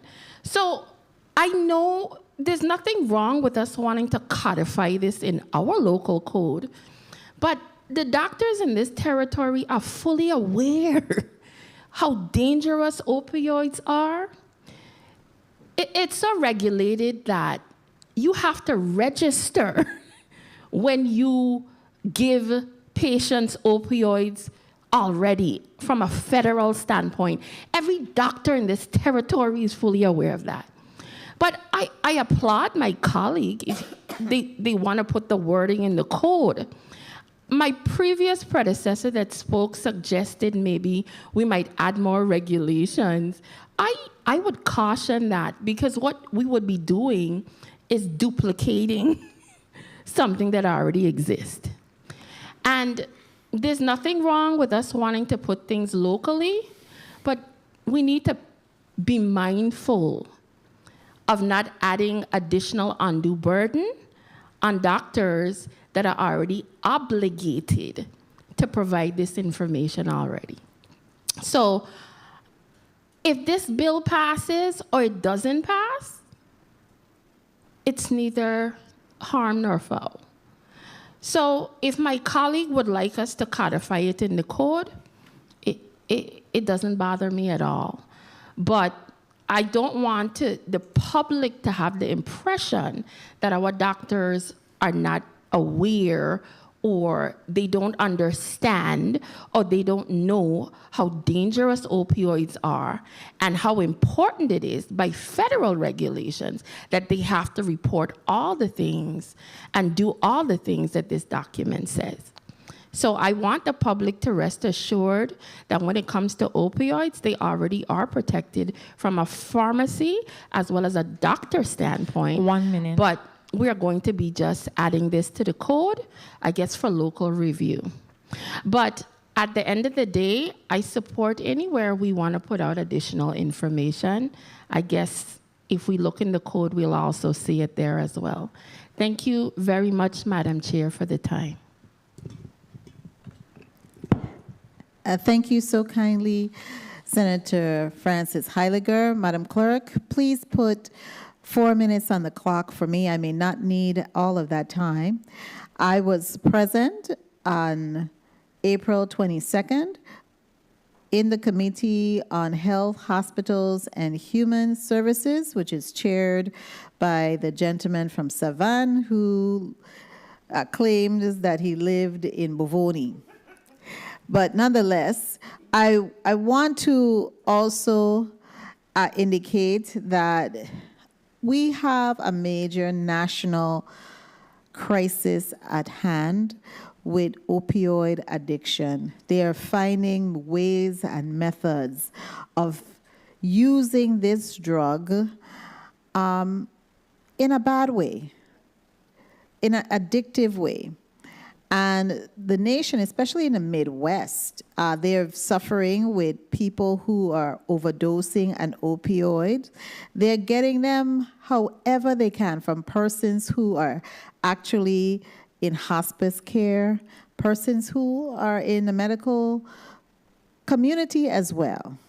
So we have to be able to, and family members of individuals who are in hospice care or who may have been prescribed an opioid drug like oxycodone, morphine, Percocet. Those are some of the major players of opioid. And they bring a lot of relief to the clients and the patients, because some people have debilitating pain that really cripples them. But we do have that major addiction, and some persons are not aware that these drugs are very addictive. So I really have to commend the bill sponsor, Senator Blyting, for his ability and his fortitude to place this into the record. I do have some concerns on how we are going to penalize individuals who have used this drug in the bad way, where they're peddling it, they're selling it, and persons are overdosing on it and becoming really zombified, for a lack of a better word. Zombified, they're walking around as zombies because they're so strung out on opioids. So that's some consideration that we want to take a look at. We don't want it coming here similar to what has happened in the United States, but it is something that we have to dive into further to really assure that our populace is properly educated about the use and misuse of opioids. Well, 1 minute. That concludes my statement. And Madam Clerk, I return the rest of my time to myself, I guess. Thank you. That concludes my statement. Senator Boquez, you have a motion. I hear a motion. Yes, Madam Chair. You're recognized for your motion. Thank you, Madam Chair. Madam Chair, I move Bill number 36-0021, an act amending Title 19 Virgin Islands Code, Part 3, Chapter 29, Subchapter 1, relating to opioids and requiring that a practitioner discuss certain information with a patient when prescribing opioids be favorably voted upon in this committee and reported out to the full body for further action and consideration. I so move. Second. Bill number 36-0021 has been properly moved by Senator Boquez, seconded by Senators Potter, Lewis, and Joseph. Roll call on Bill number 36-0021. Senator Carla J. Joseph. Yes. Senator J. Joseph, yea. Senator Kenneth L. Gittins. Senator Gittins, absent. Senator Alma Francis Heiliger. No. Senator Gittins, no. Senator Francis Heiliger. Senator Francis Heiliger, yea. Senator Angel L. Boquez Jr. Yea. Senator Boquez, yea. Senator Clifford A. Joseph. Yes. Senator A. Joseph, yea. Senator Avery L. Lewis. Yes. Senator Lewis, yea. Senator Milton E. Potter. Yes. Senator Potter, yea. Madam Chair, you have 6 yeas and 1 nay. Thank you. Thank you, Madam Clerk. Bill number 36-0021, an act amending Title 19 Virgin Islands Code, Part 3, Chapter 29, Subchapter 1, relating to opioids and requiring that a practitioner discuss certain information with a patient when prescribing opioids has been voted upon favorably in the Committee on Rules and Judiciary and will be forwarded to the full body for further action and consideration. Colleagues, Senator Alma Francis Heiliger, you are recognized for your point of personal privilege. Thank you. Good afternoon once again to my colleagues, to the people of the territory. I just wanted to take this point of personal privilege to wish happy anniversary to my husband. We celebrated 21 years 2 days ago, and I have been very happy at the fact that I was able, and God sent in my direction, an individual that has always been my supporter, my ride or die, and has always had my back. I also would like to say happy birthday to my niece and my sister tomorrow. Yes, our family has 3 people, and my cousin Anson, Monique, and Shakira. So they all make birthdays on the 9th of May.